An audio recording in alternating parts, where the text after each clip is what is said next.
Hello and welcome to my channel. नाजरीन, जैसा कि आप जानते हैं, इस वक्त पाकिस्तान और इंडिया के दरमियान जो है वर्ल्ड ऑफ वॉर्स बहुत ज़्यादा चल रही है, क्योंकि सिंदूर जो है ऑपरेशन, उसमें तो पाकिस्तान को मुंह की खानी पड़ी।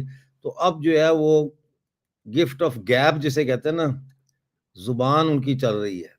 तो जो पाकिस्तानी फौज का पब्लिक रिलेशन का महकमा है, जो पूरे मीडिया को भी कंट्रोल करता है, जो नैरेटिव्स भी बनाता है, ISPR, inter services public relation department, उसके जो डायरेक्टर जनरल हैं लेफ्टिनेंट जनरल अहमद शरीफ, उन्होंने परसों एक बयान दिया और उन्होंने उसमें कहा कि कश्मीर बनेगा पाकिस्तान और कुफर और हक इकट्ठे नहीं रह सकते। तो उस हवाले से हमने सोचा कि इसका जवाब दिया जाए। कश्मीर बनेगा पाकिस्तान। कश्मीर कैसे पाकिस्तान बन सकता है? कश्मीर तो हिंदुस्तान है और हिंदुस्तान कश्मीर है। मैं आपको थोड़ा सा बताता हूं कि हिंदुस्तान ने ये चंद सालों में कितनी तरक्की की और क्या हमारे अहदाफ हैं हिंदुस्तान के डेवलपमेंट को लेकर। सबसे पहले तो मैं आपको ये बताता हूं कि जो विकसित भारत है, डेवलप्ड भारत का टारगेट है 2047 का। 2047 तक हिंदुस्तान डेवलपिंग नेशन से डेवलप्ड नेशन में तब्दील हो जाएगा। मैं आपको थोड़ा सा मिसाल पर्सपेक्टिव में डालने के लिए बताता हूं कि 1947 में इंडिया का जो पर कैपिटा जीडीपी था वो सिर्फ $58 था। Can you believe it? $58। Life expectancy वो 31 ईयर्स थी, यानी एवरेज जो लोग जीवन जीते थे वो 31 ईयर तक जीते थे। लिटरेसी रेट यानी पढ़ने लिखने की जो है, वो लिटरेसी रेट था 24% मेन और 8% औरतें सिर्फ पढ़ी लिखी थी। अब जरा फास्ट फॉरवर्ड करके 2024 पे आ जाइए, तो आज हमारी जो जीडीपी है इंडिया की, वो $58 नहीं है, वो 11,942 है। कहाँ $58 की जीडीपी और कहाँ $11,942 की जीडीपी। इसी तरह से लाइफ एक्सपेक्टेंसी अब हमारी 71 ईयर्स हो चुकी है, कहाँ 31 और कहाँ 71। फिर जो लिटरेसी रेट है आज, वो मैन जो मर्द हैं उनमें 81%, 82%, सॉरी 82% है, और औरतों में 65% है। 2070 तक हम मुकम्मल तौर पर ग्रीन हो जाएंगे, यानी नेट जीरो एमिशंस होंगी 2070 तक।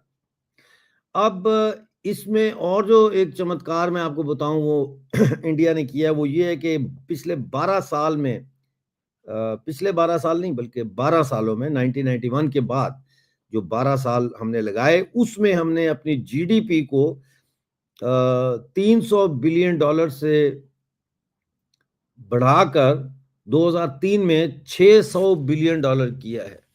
ऐसे में ऐसे में ये कहता है DGISBR, कश्मीर बनेगा पाकिस्तान। ओए होए होए, पागल हो गए कश्मीरी।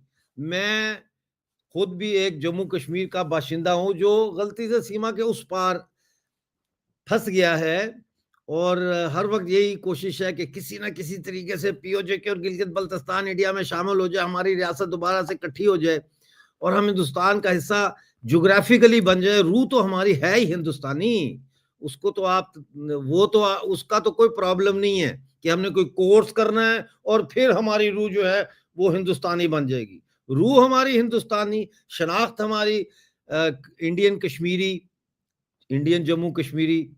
तो देखना यह है कि क्या जो कश्मीर के लोग हैं वो पाकिस्तान का हिस्सा बनना चाहते हैं। मुझे हंसी आ रही है, माफी चाहता हूं, लेकिन यह बात बड़ी संजीदा है कि क्या वाकई में श्रीनगर, कश्मीर, जम्मू के लोग पाकिस्तान का हिस्सा बनना चाहते हैं।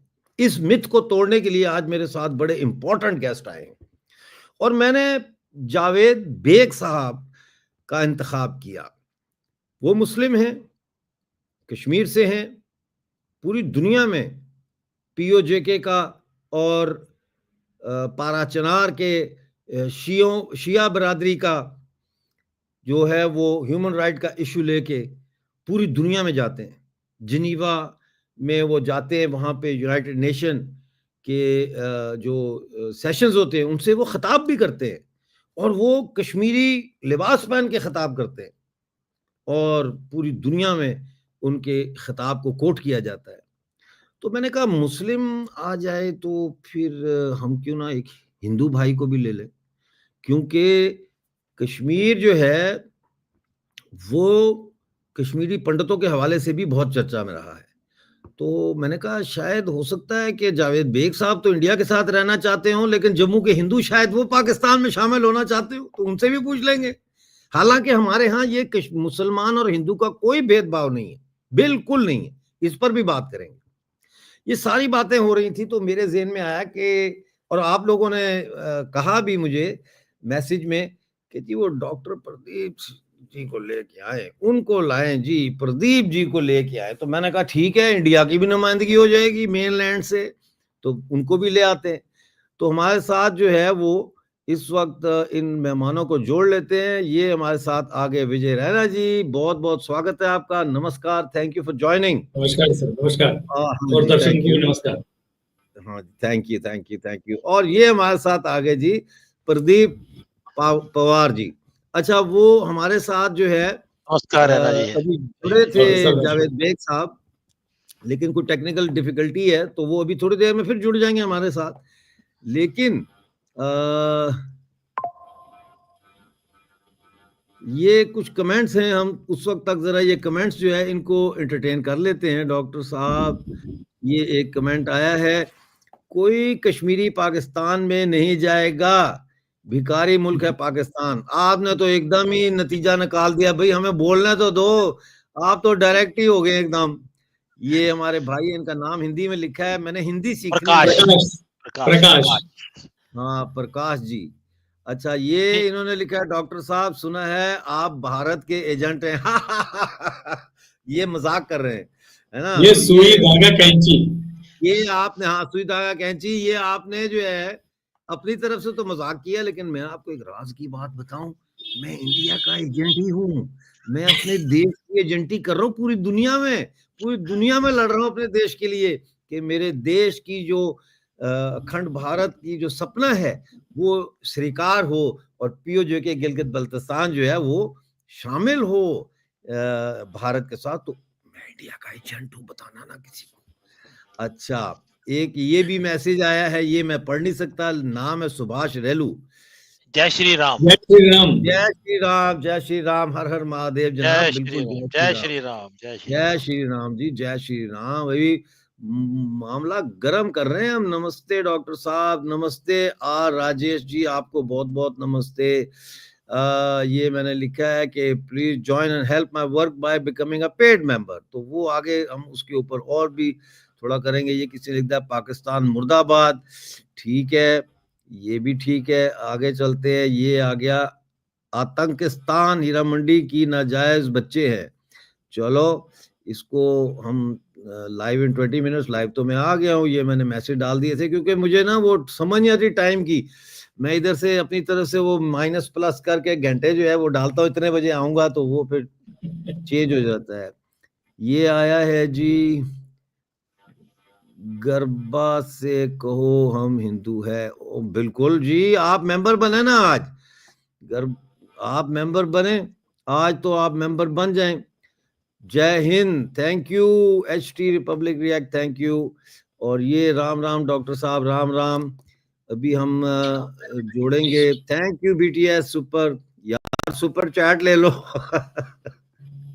हाँ, ये अभी हम जावेद बेग साहब को भी जोड़ेंगे, उनका कोई टेक्निकल इश्यू आ गया था, तो वो मेरा ख्याल है उसको सॉल्व कर रहे हैं, बल्कि सॉल्व कर चुके होंगे जी। Om Shanti ji, Ashok Patil ji, thank you, thank you, thank you, बहुत शुक्रिया। पाकिस्तान में कोई दम नहीं है, वो आतंकवादी के शरीर सहारे जी रहा है, बिल्कुल ये बात सही है। जय हिंद जी, जय हिंद, बहुत शुक्रिया। ये तो चलते रहेंगे कमेंट्स, हम जोड़ लेते हैं। हमारे साथ आ गए हैं हमारे भाई, हमारे दोस्त, और जम्मू कश्मीर की दुनिया भर में आवाज, जनाब जावेद बेग साहब, आपका बहुत स्वागत है, थैंक यू, अस्सलाम वालेकुम। बहुत शुक्रिया। थैंक यू, सलाम अलैकुम, थैंक यू। अच्छा आदाब ये भाई साहब। जावेद भाई नमस्कार। जावेद भाई विजय आ गए। भाई नमस्ते नमस्ते। नमस्ते। अच्छा ये हम पहले मेरी काम तरफ से कर भी आपको लेते हैं। सलाम। ये कमलेश नवानी कमाल 100 rupees donation, thank you very much sir, बहुत शुक्रिया। ये माइक्रोफोन लेना है और सिस्टम लेना है, नेक्स्ट मंथ से 24/7 करना है इसको, आप सब मिलेंगे तो ये 24/7 चलेगा। चलिए जी, सवाल मैदान में फेंकते हैं और इस सवाल को पेश करूंगा सबसे पहले जनाब जावेद बेग साहब के सामने। DGIS बिहार ने परसों बयान दिया, उन्होंने कहा कि कुफर और हक साथ साथ नहीं चल सकते, इकट्ठे नहीं रह सकते, और कश्मीर बनेगा पाकिस्तान। इस पर आप क्या कहेंगे? शुक्रिया डॉक्टर साहब, अपने प्रोग्राम में फिर एक बार मुझे मदऊ करने के लिए। जय हिंद सारे साथियों को। जय हिंद। देखिए डॉक्टर साहब, मुझे नहीं लगता उस स्टेट में इतना दम है कि उनको हम सीरियसली लें, या उनकी अब वो औकात रही कि उनके किसी बयान पे हम रिएक्ट करें या रिस्पॉन्स दें। पूरी दुनिया जानती है जिस चीज की पैदाइश ही नाजायज हो, 47 में जिस चीज को बनाया ही गया है नाजायज तरीके से, वो आज कैसे जायज हो सकता है? उनकी कोई बात, उनका कोई काम कैसे जायज हो सकता है? बल्कि जिस चीज की बुनियाद ही नाजायज हो, जिस चीज की बुनियाद ही नफरतों पे हो, हालांकि उन्होंने उस रियासत का कयाम मजहब के नाम पे किया है, जो उन्हें एक फ्रॉड की है। जिन्होंने वो मजहब के नाम पे रियासत का क्याम किया, वो मजहब को दूर दूर तक नहीं जानते थे, बल्कि उन्होंने आम आम आदमियों को, आम लोगों को इस्तेमाल करने के लिए मजहब का इस्तेमाल किया। दुनिया में इससे बुरा काम और क्या हो सकता है? अब रही बात DGISPR, जिस तरह पहलगाम आतंकी हमले से पहले जनरल सईद आसिम मुनीर ने नफरतों भरा एक वो शोला अंगेज बयान दिया था, नफरत अंगेज, उस बयान के बाद दहशतगर्दों ने उसे एक सिग्नल के तौर पे लिया, बल्कि वो आतंकी हमला, ये जो नॉन दहशतगर्द ग्रुप है, मुझे इस बार पूरा यकीन है कि वो दहशतगर्दाना हमला खुद बजाद जनरल आसिम मुनीर ने करवाया, क्योंकि जैसे ही वो नफरतों भरा उसने बयान दिया, तकरीर की, जिसमें हमारे हिंदू भाइयों के खिलाफ, हमारे हिंदू मजहब के खिलाफ, जो जिसका इतिहास से भी पुराना है। आप देखिए, जो सिविलाइजेशनल वैल्यूज है, मैं बड़ी कदर करता हूं हिंदुइज्म की, उसका फलसफा बहुत निराला है। दुनिया में हर कोई, बल्कि सही जो मुसलमान होगा वो भी हिंदुइज्म की बहुत कदर करेगा। बहुत कुछ सीखते हैं हम हिंदुइज्म से।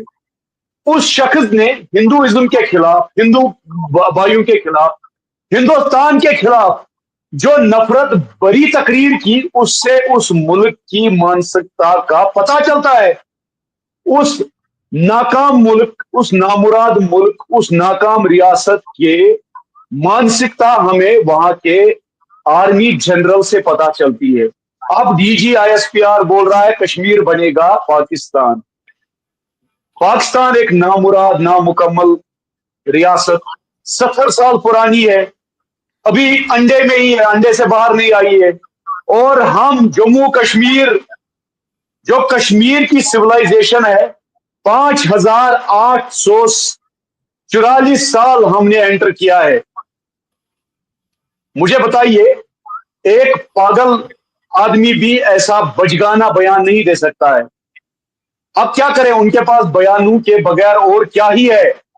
इक्तिसादियाती तौर पे वो जमीन में मिल गए हैं, उनकी इमेज पूरे दुनिया में खराब है, पूरी दुनिया उन्हें दहशतगर्द मानती है, बल्कि उनके सियासत में दहशतगर्दी है। उन्होंने, वेदर ही इज गुड और बैड, लेकिन इमरान खान वहां का सबसे पॉपुलर पॉलिटिशियन था और आज भी है। वो इस वक्त कहां पे है? जेल में सड़ रहा है। उसकी पूरी लीडरशिप जेल में सड़ रही है, उसकी पार्टी तोड़ दी गई। प्रैक्टिकली देखा जाए, इमरान खान की पार्टी ने इलेक्शन जीता, उसको आर्मी ने जेल में डाल दिया। तो मुझे बताइए, उस रियासत की क्या कोई क्रेडिबिलिटी है? उस रियासत के आर्मी के उस नामुराद शख्स की कोई क्रेडिबिलिटी है? बिल्कुल नहीं है। तो डीजी आईएसपीआर के उस बयान की कोई क्रेडिबिलिटी, कोई वेटेज है? Absolutely not. दुनिया पाकिस्तान को सीरियसली नहीं ले रही है। दुनिया पाकिस्तान को दहशतगर्दी के निगाह से देखती है। पाकिस्तान के एस्टैब्लिशमेंट को जो बेइज्जती पूरी दुनिया में झेलनी पड़ती है, मुझे लगता है ऐसी बेइज्जती दुनिया में और किसी को झेलनी नहीं पड़ती है। आप देखिए, वहां पे क्या कोई भी शख्स सेफ है? जितने वहां के प्राइम मिनिस्टर रहे या बल्कि गवर्नर रहे, वो सारे मारे जाते हैं। आप देखिए, वहां क्या किसी मजहब के साथ ताल्लुक रखने वाले लोग सेफ है? Absolutely not. आप देखिए वहां माइनॉरिटीज के साथ क्या हो रहा है। हमारे हिंदू भाइयों को, जो हमारी छोटी बच्चियां हैं हिंदू बिरादरी की, उनको 60 साल के मेजॉरिटी कम्युनिटी के साथ ताल्लुक रखने वाले लोगों के साथ फोर्सेबली शादी की जाती है। इससे बढ़ के उस रियासत पे और क्या लानत हो सकती है, मुझे बताइए। पूरी दुनिया में टेरर को स्पॉन्सर करना, आप देखिए किस तरीके से पाकिस्तानी एस्टैब्लिशमेंट दहशत गर्द ग्रुहों को इस्तेमाल करके मासूम लोगों का कत्लेआम करती है। पहलगाम में उन्होंने जिस नफरत से, पहलगाम में जो मानसिकता उन्होंने इस्तेमाल की, आप अंदाजा लगाइए। मजहब पूछकर और मजहब के नाम पर अल्लाह अकबर कहकर एक निहत्थे, एक आम इंसान को, एक मासूम का कत्ल करना, वो तो पूरी इंसानियत का कत्ल हो गया। तो मुझे लगता है डॉक्टर साहब, उनके किसी भी शख्स के किसी भी बयान को हम सीरियसली नहीं ले, हम उस रियासत को सीरियसली नहीं ले रहे हैं। 22 अप्रैल के बाद जो जम्मू कश्मीर की आवाम ने, बिलखुसूस वादी कश्मीर की आवाम ने, कश्मीर के मुसलमानों ने एक रेफरेंडम पेश किया दुनिया के सामने, जब पाकिस्तान के उस नामुराद एस्टैब्लिशमेंट के खिलाफ कश्मीरियों ने सरापा एहतजाज हुए और पहलगाम में मारे गए उन मासूमों के लवाहिकीन के साथ ताजियत का इजहार किया, हमदर्दी का इजहार किया और उन शोहदाओं के साथ कदम ब कदम रहे कश्मीर के मुसलमान। शर्म आनी चाहिए पाकिस्तान के एस्टैब्लिशमेंट को, शर्म आनी चाहिए जनरल सईद आसिम मुनीर को, शर्म आनी चाहिए डीजी आईएसपीआर को। कितना झूठ बोलेंगे वो अपनी आवाम को, गुमराह कर रहे हैं वो पाकिस्तान के उन गरीबों को।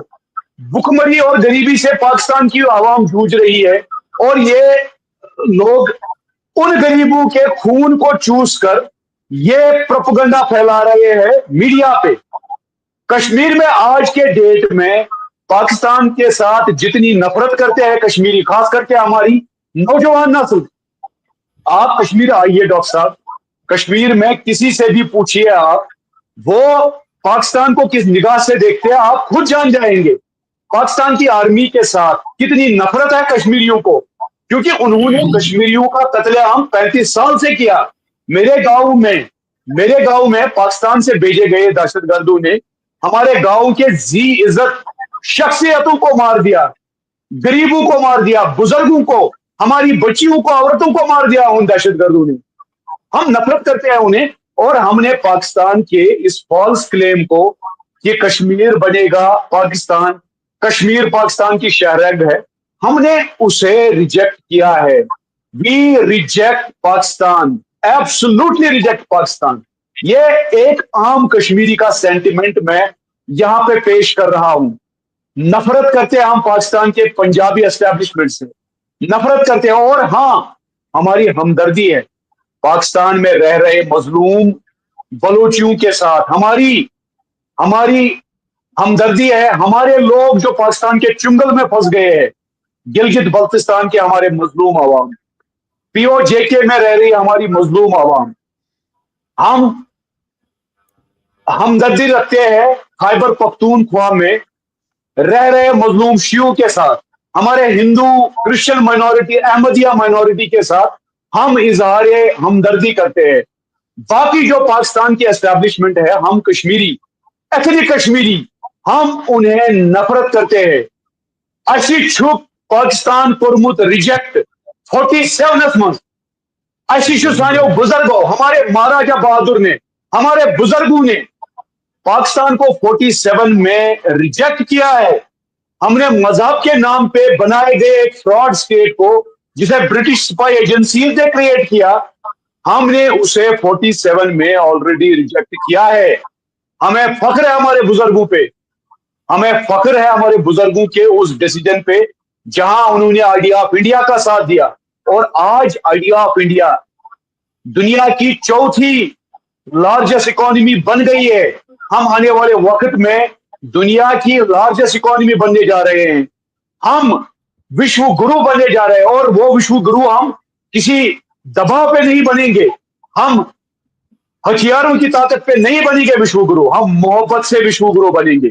इंसानियत के उसूलों पे हम विश्व गुरु बनने जा रहे हैं। और ये नामुराद, नाकाम, फेल स्टेट जो मजहब के नाम पे बनी है, वहां पे कोई भी मुसलमान आज के डेट में सेफ नहीं है। पाकिस्तान एक वाहिद मुसलमान मुल्क है जहां एक माँ बच्चे को कहती है मस्जिद नहीं जाना बेटा, क्योंकि उस माँ को डर रहता है कि मस्जिद में दहशतगर्द अंदर जाकर सुसाइड अटैक करके उसके बच्चे की जान लेगा। आप देखिए, अंदाजा लगाइए। हालांकि हमारी हमदर्दी वहां की आम अवाम के साथ भी है, जिस अवाम को उन्होंने यरगमाल बनाया है।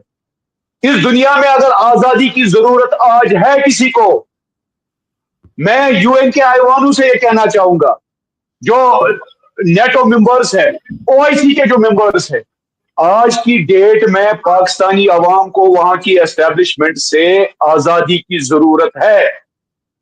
आज के डेट में डॉक्टर साहब, अगर किसी कौम को आजादी की जरूरत है तो वो ये फेल्ड स्टेट पाकिस्तान है, जिसे वहां की एस्टेब्लिशमेंट से आजादी की जरूरत है, दहशतगर्दों से आजादी की जरूरत है, भुखमरी से वहां के लोगों को आजादी की जरूरत है। We reject Pakistan, we Kashmiris reject the statement made by DGISPR. We absolutely reject that statement. Thank you. Thank you जी, बहुत शुक्रिया। आपने बड़ी ज़बरदस्त बातें की हैं और वो दर्शक सुन भी रहे हैं।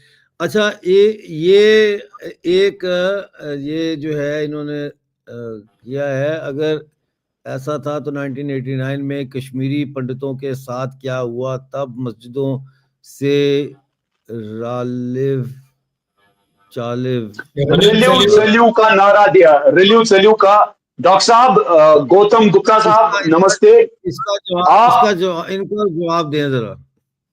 बिल्कुल डॉक्टर साहब, गौतम साहब, बिल्कुल एक बहुत ही गंदा और शर्मनाक वक्त था 89-90s, जब मेरे कश्मीरी भाइयों को उनके मजहब की वजह से पाकिस्तान से भेजे गए दहशतगर्दों ने और हमारे कश्मीर के कुछ नौजवानों को वर्गलाकर उन्होंने दहशतगर्द बनाकर उन पे जुल्म किया। बिल्कुल, मैं आज हमारे कश्मीरी पंडित भाइयों से फिर एक बार, मैंने बहुत बार नेशनल इंटरनेशनल लेवल पे मैं उनसे माफी मांगता हूं, क्योंकि उनके साथ वो जुल्म हुआ। और इन दहशतगर्दों ने ना सिर्फ मेरे कश्मीरी पंडित भाइयों के साथ जुल्म किया, बल्कि कश्मीर के नेशनलिस्ट मुसलमानों के साथ इससे कई ज्यादा जुल्म किया। मैं आपको गौतम साहब बताना चाहूंगा, मैं विटनेस हूं जो हमारे कश्मीरी पंडित भाइयों के साथ हुआ, बिल्कुल। लेकिन जो हमारे कश्मीरी उन मुसलमान भाइयों के साथ जो जुल्म हुआ, जो आइडिया ऑफ इंडिया के साथ खड़े रहे, जो इंसानियत, हिंदुस्तानियत और कश्मीरियत के साथ, जमहूरियत के साथ खड़े रहे, आपको अंदाजा है गौतम साहब उनके साथ क्या हुआ। मेरे जो भाई है विजय साहब, जो हमारे इस प्रोग्राम में, उनसे पूछेगा, क्योंकि ये कश्मीर से नहीं निकले, ये कश्मीर में रहते हैं, अपने घर में रहते हैं। मेरे कश्मीरी पंडित भाइयों के साथ जुल्म हुआ, बिल्कुल। पाकिस्तान के दहशतगर्दों ने हमारे कश्मीर के कुछ दहशतगर्दों के साथ मिलकर जुल्म किया, लेकिन यकीन मानिए कश्मीर में मेजॉरिटी उस जुल्म के साथ नहीं थी, डर में थी, वो खामोश थी। उस 90s के उस जुल्म को हम कभी नहीं भुला सकते हैं, और उन मेरे कश्मीरी पंडित बिरादरी के उन शोधाओं को हम कभी भी फरामोश नहीं करेंगे। वो हमारे ये दिलों में है, ममता और मिश्रा की चलती ममता दुनिया तक उनका नाम, उन शोधाओं का नाम रोशनी में रहेगा, और उन कातिलों का नाम, उन दहशतगर्दों का नाम हमेशा लानत के साथ लिया जाएगा। ये मैं बोल रहा हूं आपको। हमारे घरों में नफरत करते हैं दहशतगर्दों से, और हमारे घरों में हमदर्दी है उन विक्टिम्स के साथ। 90s में जो कश्मीरी पंडित भाई विक्टिम बने, ये एक हमें बहुत अफसोस है, और इंशाल्लाह वो वक्त दूर नहीं जब मेरे कश्मीरी पंडित भाई अपने घरों, अपने मोहल्लों, अपने कस्बों में वापस आएंगे, क्योंकि दहशतगर्दी की लानत को हमने भगा दिया है। ठीक है। रोशनी मेरी चांद से आवाज़ आती है, आपको- याद रखिए। जावेद साहब, ये ममता मिश्रा जी ने सवाल किया है, कश्मीरियों ने ही कांड किया था, गवर्नमेंट ने नोइंगली बचाया नहीं, इसका भी जवाब दे दें। ममता मिश्रा साहब, उस वक्त मैं बहुत छोटा था 90s में, मतलब दो एक साल का। मैं 90s का कुछ नहीं बता सकता हूं, लेकिन हाँ 99 और 2000 से मुझे पूरा पता है। 99 में हमारे कश्मीरी पंडित भाइयों के एक गांव जो मेरे ही बीरवा इलाके में, संग्रामपुरा, वहां दहशतगर्दों ने मेरे कश्मीरी हिंदू भाइयों को बेदर्दी से मारा। मासूम लोग थे वो, जी इज्जत शख्सियात थी उसमें। मेरे एक काबिल टीचर थे उसमें, पंडित अवतार कृष्ण पंडिता जी, उनको शहीद कर दिया। यकीन मानिए मेरा पूरा इलाका आज भी उस गम में है। 25 मार्च जब हम नवरोज मनाते हैं, उसी दिन उन दहशतगर्दों ने उन मासूमों को मारा। लेकिन आज के डेट में यकीन मानिए उन दहशतगर्दों का नामो निशान कहीं नहीं है, उनकी दास्तान तक न रही दास्तानों में। और मेरे वो कश्मीरी पंडित भाइयों के बच्चे, उनके घर वाले आज अपने घरों में है, अपने कश्मीर में है, उनकी जमीनों पे सेब के, अखरोट के दरख्त चमक रहे हैं। ये इस दुनिया का दस्तूर है। जुल्म ज्यादा देर नहीं रहता है, और हक हमेशा चमकता है। हक कश्मीरियत है, इंसानियत है और हिंदुस्तानियत है। दहशतगर्दी बातिल है, और दुनिया में दहशतगर्दी कहीं नहीं चलेगी। बिल्कुल सही है। अब चलते हैं हमारे बाकी। अंबर जैदी जी हमें ज्वाइन किया है, उसके बाद अंबर जैदी जी यहाँ से डिसअपीयर हो गई हैं। उनको मैंने मैसेज किया कि हमारे साथ दोबारा जुड़े। मैं चलता हूँ विजय रैना साहब के पास। विजय जी नमस्कार, जय हिंद, कैसे हैं आप? नमस्कार, जय हिंद, बहुत बढ़िया सर। हाँ जी, तो ये कश्मीर बनेगा पाकिस्तान, ये कहा है DGI SPR ने। यहाँ से बात शुरू हुई है, और चूंकि आपसे पहला सवाल है तो मैं यहीं से शुरू करूंगा, फिर आगे चलते हैं। तो आप पाकिस्तान का हिस्सा बनेंगे? आ जाओ ना पाकिस्तान में। वो तो आपके लिए फूलों के हार लेके चलेंगे। हार में सिर्फ मसला ये है कि फूल नहीं है, उसके अंदर जो है ना वो सुसाइड जैकेट है। बहुत बहुत शुक्रिया आपका, और आपके व्यूअर्स का मैं तहे दिल से नमस्ते करता हूं, और भारत माता की जय बोलता हूं सबको। जैसा कि मेरे भाई अभी बेग साहब ने कहा कि 1947 में ही जो कश्मीरीज थे, कश्मीरी मुसलमानों की मैं बात बता रहा हूँ, मैं कश्मीरी पंडित हूँ, मैं अपनी बात नहीं बताऊंगा फिलहाल, लेकिन कश्मीरी मुसलमानों की ही बात बताऊंगा, क्योंकि उन्होंने बात की है कि कश्मीर बनेगा पाकिस्तान। तो ये उनका सपना तो है, लेकिन 1947 में जैसे हमारे जावेद जी ने बहुत सारे लोगों का नाम लिया था, लेकिन उनमें से एक हमारे शहीद शेरवानी साहब थे बारामूला, उन्होंने ही पाकिस्तान को जो कबायली भेजे थे उनको 2-3 दिन तक वहां रोके रखा कि आगे इंडियन आर्मी है। इंडियन आर्मी कहीं नहीं थी। अगर वो स्टेप नहीं लेते उस टाइम, ये तो कब्जा एयरपोर्ट पे हो जाता श्रीनगर के। लेकिन 2-3 दिन रोकने के बाद उनको जब पता लगा, किसी ने बताया भैया कोई नहीं, इंडियन आर्मी कहीं नहीं है, कुछ नहीं है, अभी तक तो श्रीनगर को आपने कब्जा कर लिया होता, तो शेरवानी साहब को उन्होंने जिंदा टांगा और कील ठोक के मारा उसको। लेकिन ये मैं कह रहा हूं, वो मुस्लिम थे, कश्मीरी थे। 1947 अगर कश्मीरी मुसलमान उनके साथ होता तो वो कील नहीं खाता, उसको कील ठोके उन्होंने जिंदा। तो जब तक इंडियन आर्मी हमारी पहुंच गई थी वहां, शाल टैंक श्रीनगर के पास ही, वहां तक वो पहुंच चुके थे। लेकिन फिर उनको कैसे डंडे मार मार के उनको भगाया कश्मीरियों ने ही, और कश्मीरियों ने नारे लगाए था तब कि पाकिस्तान दुश्मन होशियार, हम कश्मीरी है तैयार। वो तो लठ ने, उनके पास तो बंदूक नहीं थे लेकिन लठ लेके निकल गए थे। और पाकिस्तानी जो आए भी थे, वो जो हमारे यहाँ समावार होता है जिसमें हम चाय पीते हैं, जो हमारे पास पीतल के बर्तन हैं, उनको वो लूट, सोना समझ के लूट के ले गए। मुसलमानों के घरों में, हिंदुओं के घरों में जहां कहीं भी उनको मिला तो वो तब भी भिखारी थे, तब भी चोर थे, तब भी डकैत थे। इस्लाम के नाम पे उन्होंने बहुत गदर मचाया है। कश्मीरी मुसलमान इनको 47 में ही रिजेक्ट किया था। उसके बाद हम शेर कश्मीर की बात हम ले लेंगे, उन्होंने हिंदुस्तान के साथ क्यों वो रहे जब उस जमाने में। एक सेकंड विजय भाई, मैं एक सेकंड आपको रोकूंगा। ये प्रदीप जी, आपके लिए ये मैं चाहूंगा इस सवाल का आप जवाब देना, बाद में आप सवाल पढ़ लें पहले। जी जी। इसमें ये धर्मराज ने किया है, क्या पाकिस्तान ISI टेररिस्ट ग्रुप को यूज करके एक तीर से दो निशाने लगाना चाहते हैं? First Baloch and Sindh movement रोकना एंड ईरान एंड अफगानिस्तान पे प्रेशर बनाना। इफ आई एम राइट और am I right, so then what India should do. इसका जवाब मैं लूंगा प्रदीप जी से जब उनको बुलाएंगे। जी जारी रखिए विजय भाई, सॉरी। जी जी जी।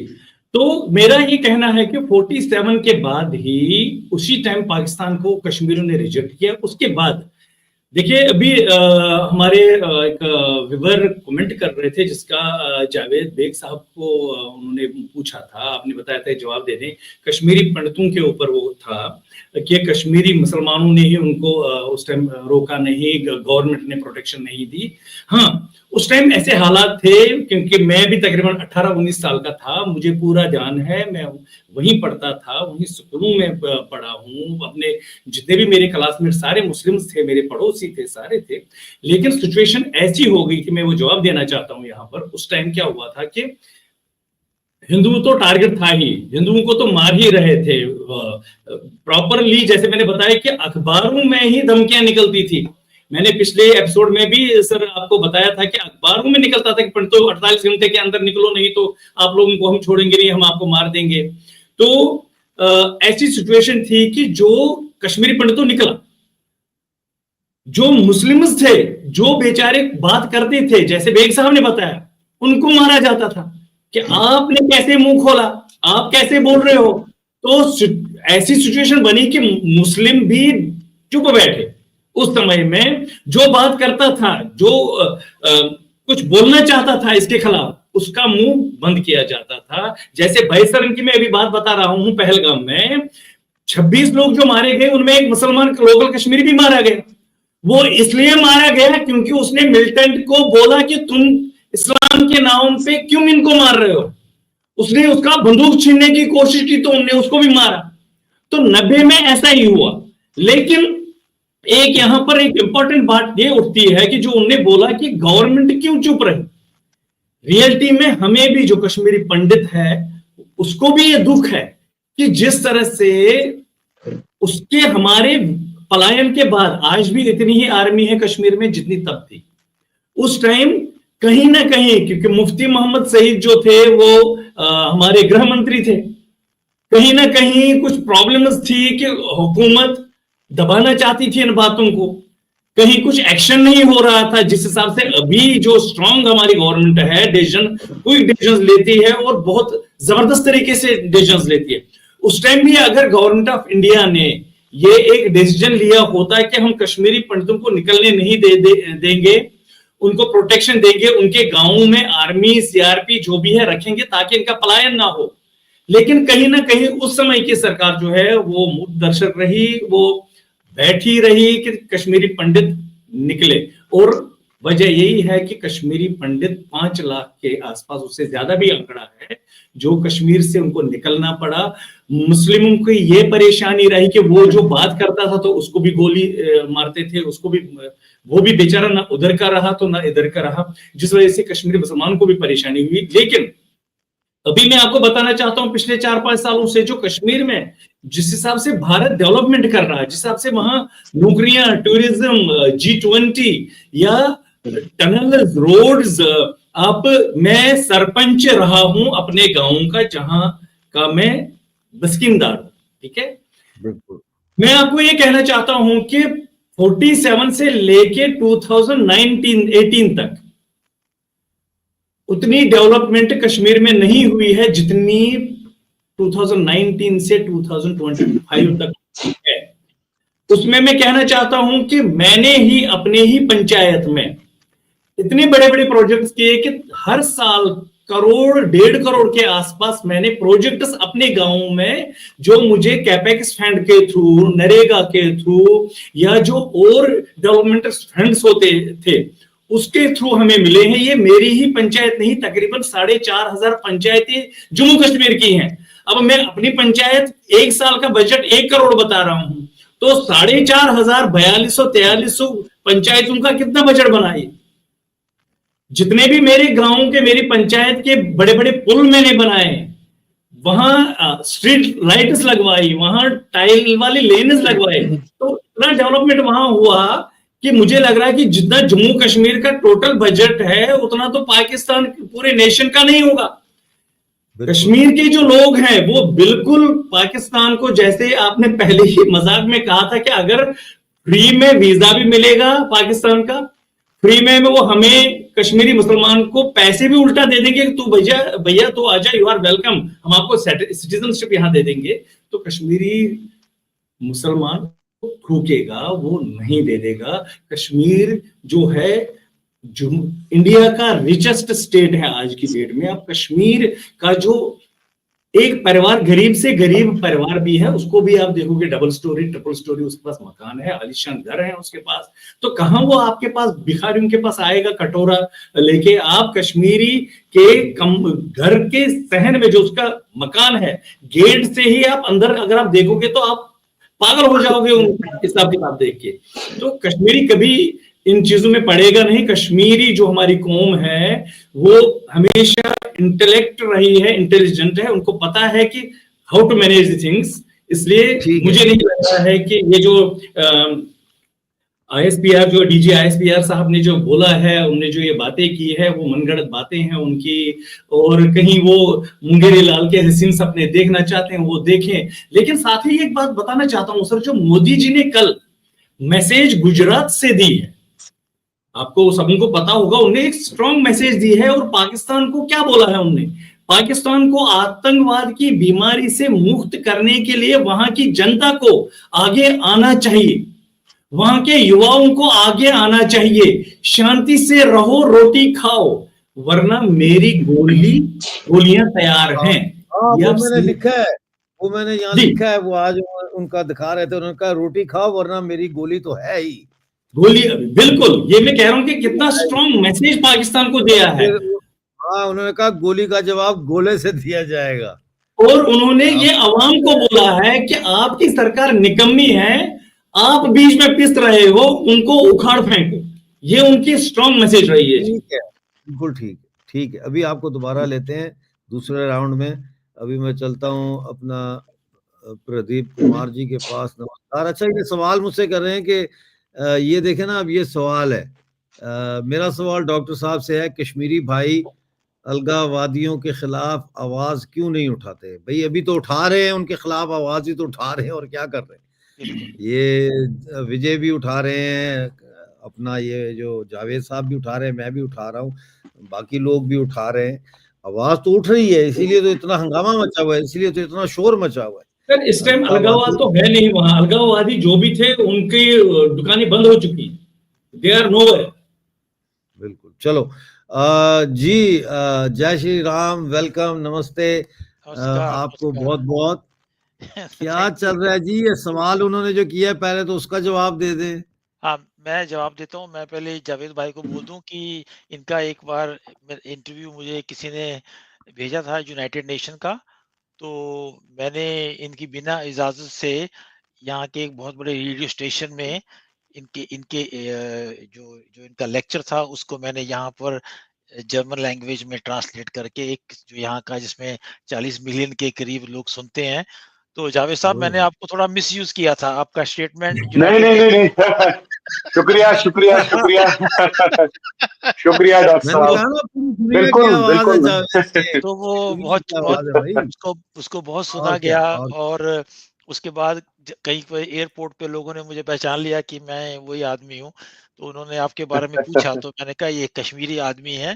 तो actually the whole India is thank you very जनाब। Thankful to you, and I also salute you that you are representing the country outside with a very voicy attitude. So my thank you so much, thank you so much doctor साहब।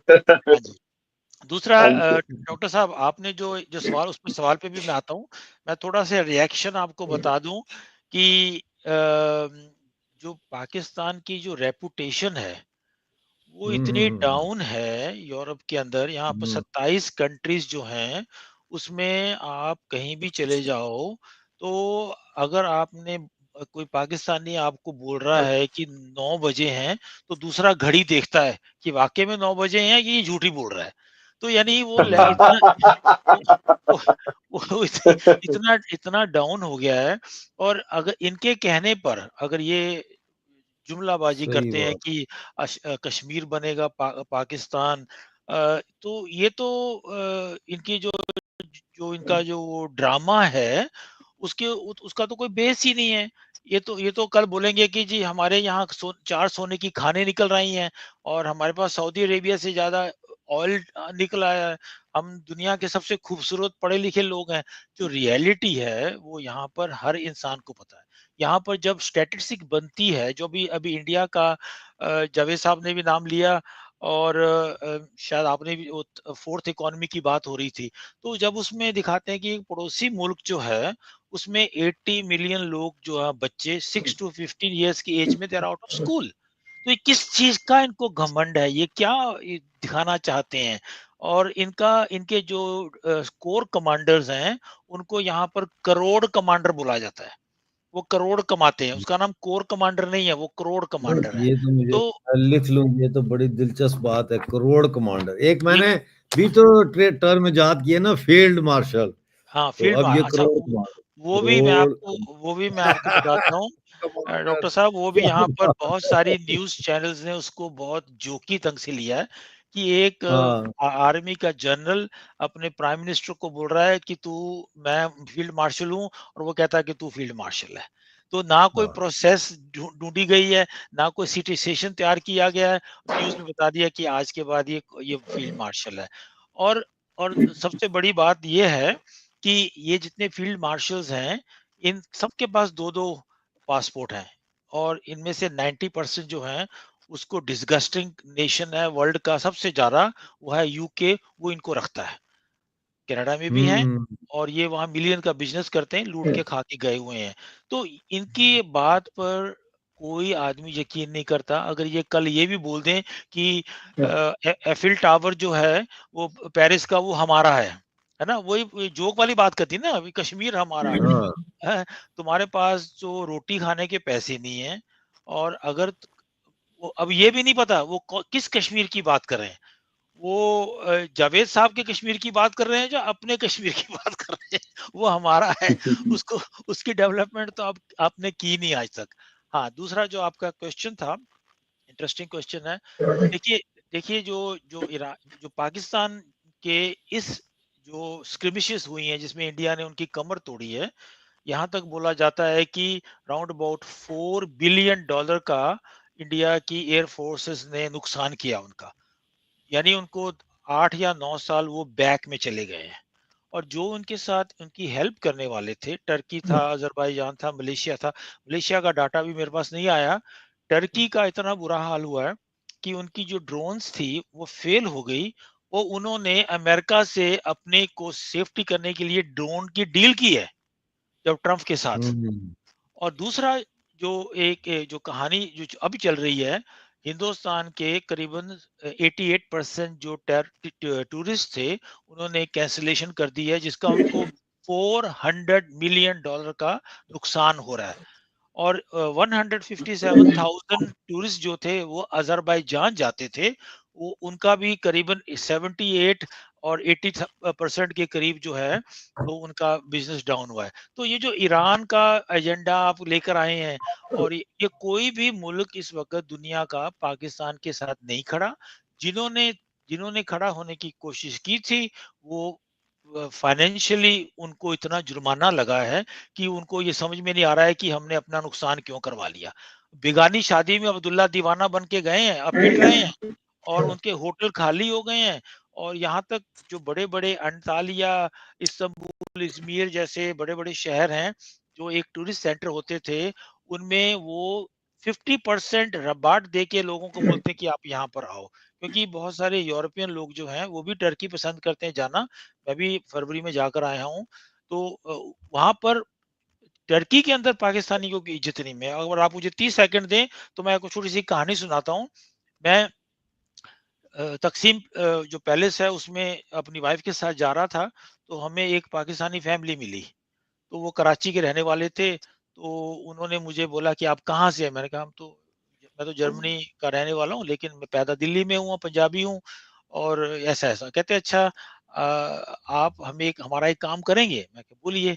तो वो husband जो था वो कहता मेरी wife को brush का एक बहुत बड़ा मॉल है, उसके अंदर क्योंकि she is from Pakistan we are not allowed to enter. ये टर्की है जो जिसका इतना बड़ा दोस्त बना हुआ है। तो मेरी मेरी वाइफ ने ही बोला चलो हम आपको लेके चलते हैं। तो हमें मेरे पास तो जर्मन आइडेंटिफिकेशन थी, मेरी वाइफ के पास तो यहाँ की परमानेंट रेजिडेंस परमानेंट है। हमने उनको दिखाया तो उन्होंने हमारे देख के कहते ओके, उन्होंने भी सोचा मैं ही पाकिस्तानी हूँ, तो उन्होंने हमें अंदर जाने दिया। तो मेरे को थोड़ा बाद में सवाल यार, वो तो गरम गरम भुट्टे मिलते थे खाने को, मैंने कहा चलो मैं आपको इन्वाइट करता हूँ। तो मैंने कहा ये आपको यहाँ क्या कहती, ये वो मॉल है जिसके अंदर पाकिस्तानियों को आज से 1 साल पहले पीटा था। जब इन्होंने जो जो लड़कियां ड्रेस रूम में जाके अपने कपड़े चेंज करती हैं तो ये वहां घुस के देखने गए थे क्या, और एक आधे ने कोई पैंट वैंट भी घुसेड़ ली थी अपने खीसी में ना। तो ये कहती वो ब्रश का है, तो यहाँ उन्होंने बोला है कि कोई पाकिस्तानी जो है is not allowed to enter. तो ये इज्जत है इस मुल्क की, जो अपने आप को पता नहीं कौन सही सा समझते हमारी सही 3 टांगे लगी हुई हैं। तो डॉक्टर साहब ये जो जो उनका सवाल था कि ये क्या मूवमेंट जो है वो ईरान और अफगानिस्तान के प्रेशर पे बनेगा, नहीं, ये अपने आप ही मुल्क जो है वो गिरेगा। जिस दिन बलूचिस्तान पे झंडा लग गया बलूचियों का, उस दिन पाकिस्तान जो है it will reduce to nothing. Thank you जी। नहीं, बोलिए। उनका जो सवाल है ना वो ये है कि ये देखें आईसिस के जो ये हैं क्या उसे कहते हैं, दाइश को ये लेके आए हैं सीरिया से और अफगानिस्तान से बलोच फाइटर्स के खिलाफ लड़ने के लिए।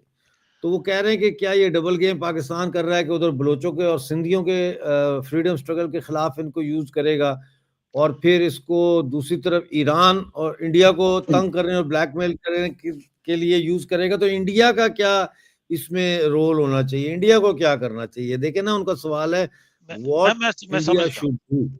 देखिए ये एक तो कंफर्म नहीं है कि पाकिस्तान ने कोई और दाइश सुनील बनाए। साहब का मैं शुक्रिया अदा कर दूं, सुनील साहब हमारे नए मेंबर बने। पुनीत ने एक मेंबर गिफ्ट किए हैं, थैंक यू वेरी मच। और धर्मराज जी आपने 200 पाउंड का गिफ्ट दिया है, उसके लिए आपका बहुत धन्यवाद है। गौतम जी ने भी दिया है 100 पाउंड, कैमलाश ने भी दिया 100 pound, thank you very much all of you. और मेंबर बने जी ज्यादा से ज्यादा जी। अच्छा, ये बैक टू ऐसा यू है सर। कि डॉक्टर साहब ऐसा है कि एक तो ये न्यूज़ जो है कंफर्म नहीं है। पाकिस्तान के पास कोई इतना बड़ा धन पैसे नहीं है कि वो बाहर से दाइश को बुला के यहाँ पर फाइटिंग कराएं। एक तो नहीं सर, ये अफगानिस्तान तो के कंफर्म हो गया है, ये नहीं, कंफर्म हो चुका है सर।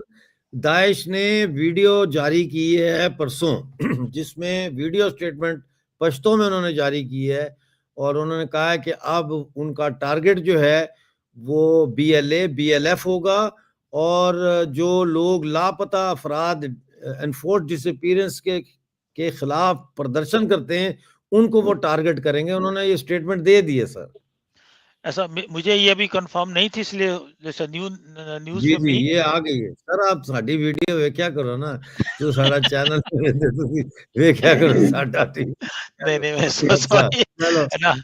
नहीं, चलो पकड़े मैंने गए पकड़े गए अच्छा हाँ, चलो चलो चलो, चलें आगे लेकिन आगे बढ़ते हैं। हाँ, आ गए जी, आ गए चलिए। हाँ जी।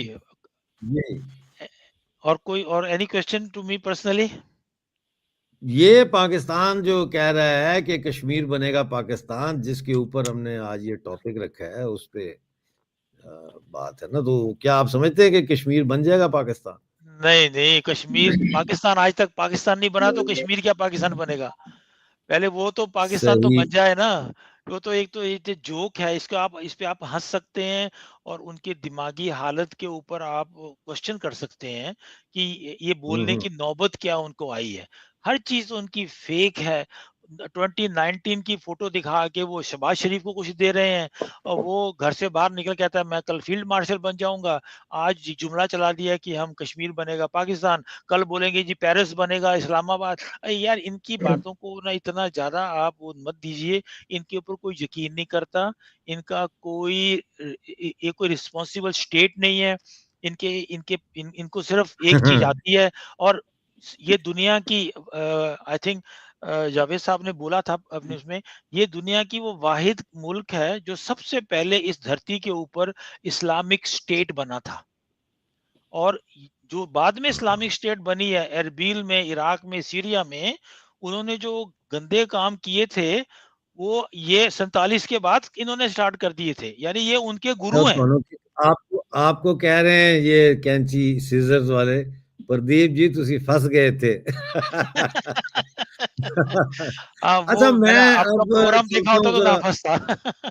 हाँ, अच्छा, मैं अब जरा जावेद बेग साहब को लाना चाहता हूँ दूसरे मतलब हमारा जो दूसरा है सेक्शन कह लें या पार्ट कह लें, कि ये अब देखें कश्मीरी पंडितों का एक बहुत बड़ा मसला है। एक तो मुझे भी खुद भी गिला है कश्मीरी पंडितों से। मैं कि पिछले 4-5 साल से कश्मीरी पंडितों का मुकदमा लड़ भी रहा हूँ और उनके लिए आवाज भी उठा रहे हैं हर जगह पे।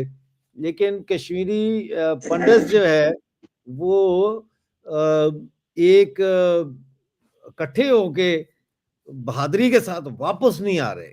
इसकी क्या वजह है? क्या कश्मीरी, ये मैं आपसे नहीं पूछ रहा, ये मैं विजय रैना से पूछूंगा, क्या कश्मीरी पंडित जो है वो बुज़दिल हैं या क्या गवर्नमेंट उनको प्रोटेक्शन नहीं दे रही? ये विजय साहब आपके लिए सवाल है। आपसे ये सवाल है कि कश्मीर के मुसलमानों को क्या करना चाहिए कि कश्मीरी पंडित जो है वो हंसी खुशी जो है ढोल ढमके के साथ जो है वो और अपने झंडे लेते हुए जय श्री राम करते हुए वापस आ जाए। और दूसरा इसी के साथ जुड़ा हुआ सवाल है, जिन जायदादों पे मुसलमानों ने कब्जे कर लिए या खरीद ली सस्ते भावों में, वो अगर कश्मीरी पंडित अपनी जायदादें वापस लेना चाहें तो उसके लिए क्या है? Kamlesh ji, thank you very much for your donation. Thank you sir. जी भाई जावेद भाई। मैं इस पे जवाब दूं या विजय भाई? नहीं, आप जवाब देंगे। विजय भाई का सवाल था कि क्या कश्मीरी पंडित बुज़दिल हो गए हैं, क्या डर है उनको और क्या गवर्नमेंट को करना चाहिए, ये सवाल उनसे। आपसे पर्टिकुलरली ये सवाल है कि मुसलमानों को क्या करना चाहिए कि कश्मीरी पंडित वापस आएं और क्या जिन जायदादों पे कब्जे हो चुके हैं या सस्ते में उस वक्त भागा दौड़ी में उन्होंने थोड़े पैसे दे के खरीद ली और आज कश्मीरी पंडित कहते हैं कि हमें वो वापस चाहिए, वो पैसे देने के लिए तैयार हैं उनको उनको इस किस्म का कोई मैकेनिज्म बन सकता है? डॉक्टर साहब, पहली बात, जो कश्मीरी पंडित भाई मतलब कैसे वापस आए, देखिए गवर्नमेंट तक नहीं है। आप यकीन मानिए, गवर्नमेंट या एडमिनिस्ट्रेशन उसमें सिर्फ और सिर्फ लॉजिस्टिक सपोर्ट दे सकती है। ये कश्मीर के मुसलमान सोसाइटी तक उनका वापस आना है।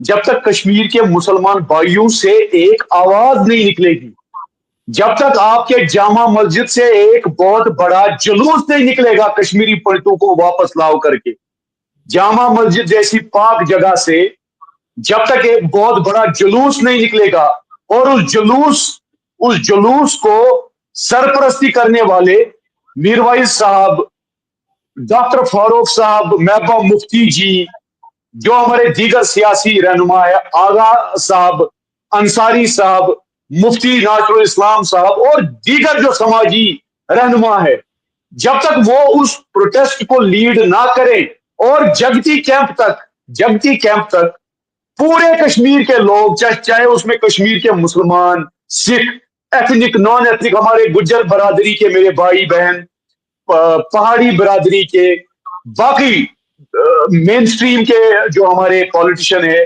मजहबी रहनुमा, समाजी रहनुमा, जब तक वो जैसे 2008 में, 2010 में, 2016 में मास लेवल पे प्रोटेस्ट हो रहे थे, वैसे ही एक प्रोटेस्ट हो जाए कश्मीर में, एक प्रोटेस्ट, जामा मस्जिद से जुम्मे की नमाज खत्म करके, जुम्मे की नमाज अदा करके, वही उस पाक जगह से, उस तवारीखी जगह से, वहां के उस पाक पल्पिट से यह आवाज निकलनी चाहिए कि हमारा समाज, हमारा कश्मीर अधूरा है। हमारी माँ, जिसे हम माँ कश्मीर कहते हैं, वो रो रही है क्योंकि हमारी माँ का एक बच्चा दर-बदर है 35 साल से, दर-बदर है, ठोकरे खा रहा है वो जगती कैंप में। मैं आपको डॉक्टर साहब एक वाकया बताऊं, चंद महीने पहले मैं जम्मू गया था, मेरे एक दोस्त ने मुझे वही जगती बुलाया, मैं यूजुअली जाता हूं जगती, तो वहां उस दोस्त को मिलने से पहले एक खूबसूरत सी, बड़ी ग्रेसफुल एक ग्रैनी वहां पे थी, दादी अम्मा एक थी, तो वो बड़ी उदास बैठी थी, चेहरे पे ऐसे हाथ रखे। तो मैं गया, मैंने उनके पाँव छुए, मैंने कहा कश्मीरी में, मोजी मेथेज मेकर दोइकर, मुझे दुआ करे। तो बड़ी खुश हुई वो, जब मेरी तरह नजरें उठाई तो खड़ी होकर मुझे गले लगाया और यहाँ पे चूमा, कहा आपकी शक्ल मेरे बच्चे से मिलती है। तो मैंने कहा ओए ओए मुझे मुझे मुझे मिलाइए, आप कहाँ पे, कौन से क्वार्टर में रह रही हैं आप? आंखों में आंसू आ गए। कहा बेटा वो तो 19 साल का ही था जब दहशतगर्दों ने उसे मारा, पुलवामा की मार। यार अब इतनी मैं कैसे दर्दनाक बताऊं, बात मैं उस वक्त मैं अपने होशो हवास में नहीं रहा। बर्दाश्त नहीं होती, मेरे से अब कहीं से बर्दाश्त नहीं मैंने होता खुद को यार, संभाला, मुझसे बर्दाश्त नहीं होती, मैंने नहीं होती मैंने मैंने मैंने कहीं से खुद को संभाला, आधा एक घंटा बैठा उधर, वो रो रही है, मैं रो रहा हूं, मेरा दोस्त रो रहा है। अब मैंने कहा मां मुझे एक बताइए, मैं आपका बेटा हूं, मैं दहशतगर्दों के साथ नहीं हूं, हम दहशतगर्दी के साथ नहीं, हमने लानत भेजी है दहशतगर्दों पे, उन दहशतगर्दों पे लानत भेजी है जिन्होंने मासूमों को मारा, जो आए दिन दुनिया भर में मासूमों को मारते हैं, हमारे मुल्क में मासूमों को मारते हैं, या जो बलूचिस्तान के मासूमों को मारते हैं, गिलगित बल्तिस्तान के मासूमों को मारते हैं, हम उन दहशतगर्दों पे लानत भेजते हैं। फिर मैंने कहा मां आप मुझे बताइए आपके लिए मैं क्या कर सकता हूं, मैं भी आपका बेटा हूं, आप मेरी मां है, दादी है मेरी, क्या चाहती है आप तो बुजुर्ग है, आप क्या विश है आपकी? डॉक्टर साहब रोकर उनकी आंखों से आंसू नहीं खून टपक रहा था। कहा बेटा मैं अपने कश्मीर में मरना चाहती हूं। आप अंदाजा लगाइए, अंदाजा लगाइए क्या कर दिया इस दहशतगर्दी ने हमारे जम्मू कश्मीर का।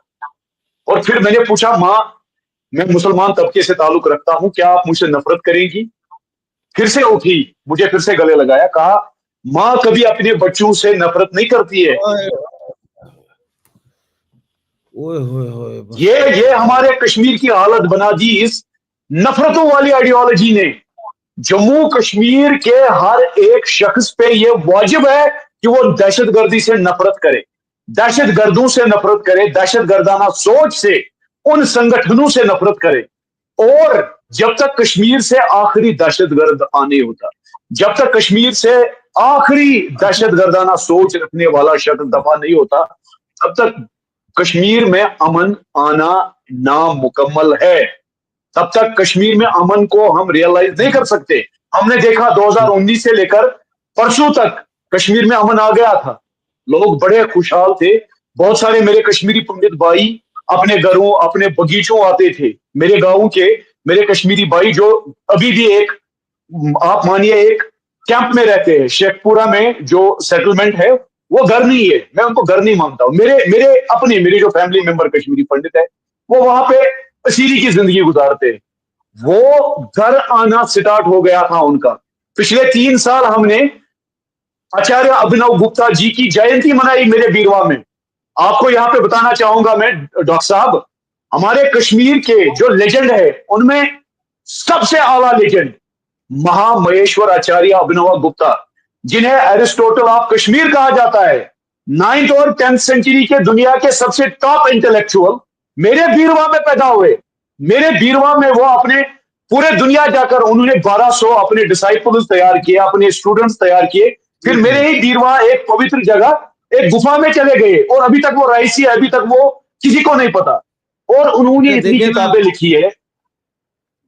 ये अब लोग कह रहे हैं उस कि पवित्र जगह को भी दहशतगर्दों ने डिस्ट्रॉय करने की कोशिश की थी, लेकिन हमने 5 साल उसे प्रोटेक्ट और प्रिजर्व किया।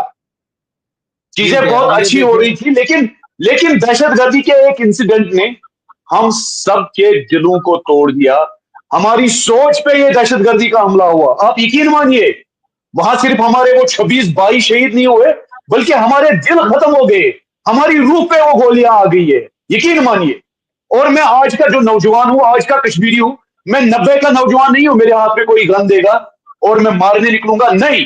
हम लानत बेचते हैं उस गन पे जिससे किसी की जान ली जाए। हम हमारे फौजियों के उस गन पे फख्र करते हैं जिस गन से हमने दहशतगर्दों को कमर तोड़ दी। हाँ, तो वो कह रहे हैं जावेद जी खाली लानत से काम नहीं चलेगा। और दूसरा वो मुझे एक और कह रहे हैं, ये इनका नाम चूंकि मैं नहीं पढ़ सकता सीजर का, तो आई डोंट नो, लेकिन दूसरा ये जो है ये कह रहे हैं प्रदीप मन्हास कह रहे हैं, डॉक्टर साहब you are wasting your time over this topic. यानी लोगों को एतमाद नहीं है ना। आप कहते हैं महबूबा मुफ्ती जो है वो आ जाए और वो मीर वाइज आ जाए, और यही तो वो लोग हैं जिन्होंने ये माहौल बनाया भड़काऊ बातें कर करके, जिसमें आज कश्मीर जो है वो दहशतगर्दी के लपेट में आ भी गया और रहा भी। तो मुझे नहीं लगता कि ये मर जाएंगे, लेकिन ये ऐसा काम नहीं करेंगे जो आप चाहते हैं कि ये करें। वो कैसे होगा उस पर मैं बाद में बात करूंगा। पहले मैं चाहता हूं कि जो मैंने क्वेश्चन किया था वो क्वेश्चन विजय भाई जो है थोड़ा सा बताएं मुझे, क्योंकि ये बड़ा टॉपिक है। क्योंकि कश्मीर का मुकदमा उस वक्त तक लड़ा ही नहीं जा सकता जब तक उस मुकदमे के पहला जो पेशी है उस मुकदमे की वो कश्मीरी पंडितों के इशू से शुरू ना हो। जी डॉक्टर साहब, आपने सबसे पहले बताया कि क्या कश्मीरी पंडित बुज़दिल हैं तो कश्मीर नहीं जाते। 1339 से लेके अभी तक कश्मीरी पंडितों का ये 7th एक्सोडस है। इन पिछले 700 सालों में कश्मीरी पंडित का 7वीं बार कश्मीर छोड़ के निकलना हुआ है 1990, 89, 90 में।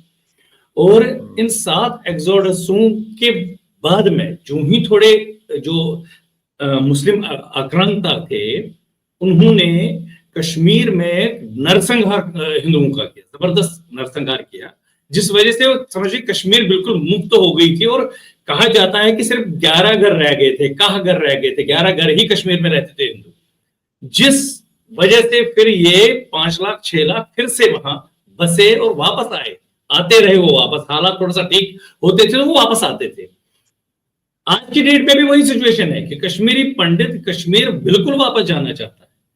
वो आप किसी भी कश्मीरी पंडित से पूछिए, आपको चाहे वो यूके में मिले या अमेरिका में मिले या हिंदुस्तान के किसी और राज्य में मिले, वो डिस्कस यही कर रहा होता है कि यार हम कब अपने घर जाएं, हम कब घर जाएं। ठीक है, लेकिन जो ये बैसरन वाली जो घटना, मैं आपको इस बैसरन वाली घटना से पहले की मैं बातें बता रहा हूं, अभी भी मैं बता रहा हूं। अभी देखिए, अभी 3 जून को हमारा एक मेला लगना है, खीर भवानी माता का है वहां गांधरबल में। कश्मीरी पंडित वहां जाएंगे।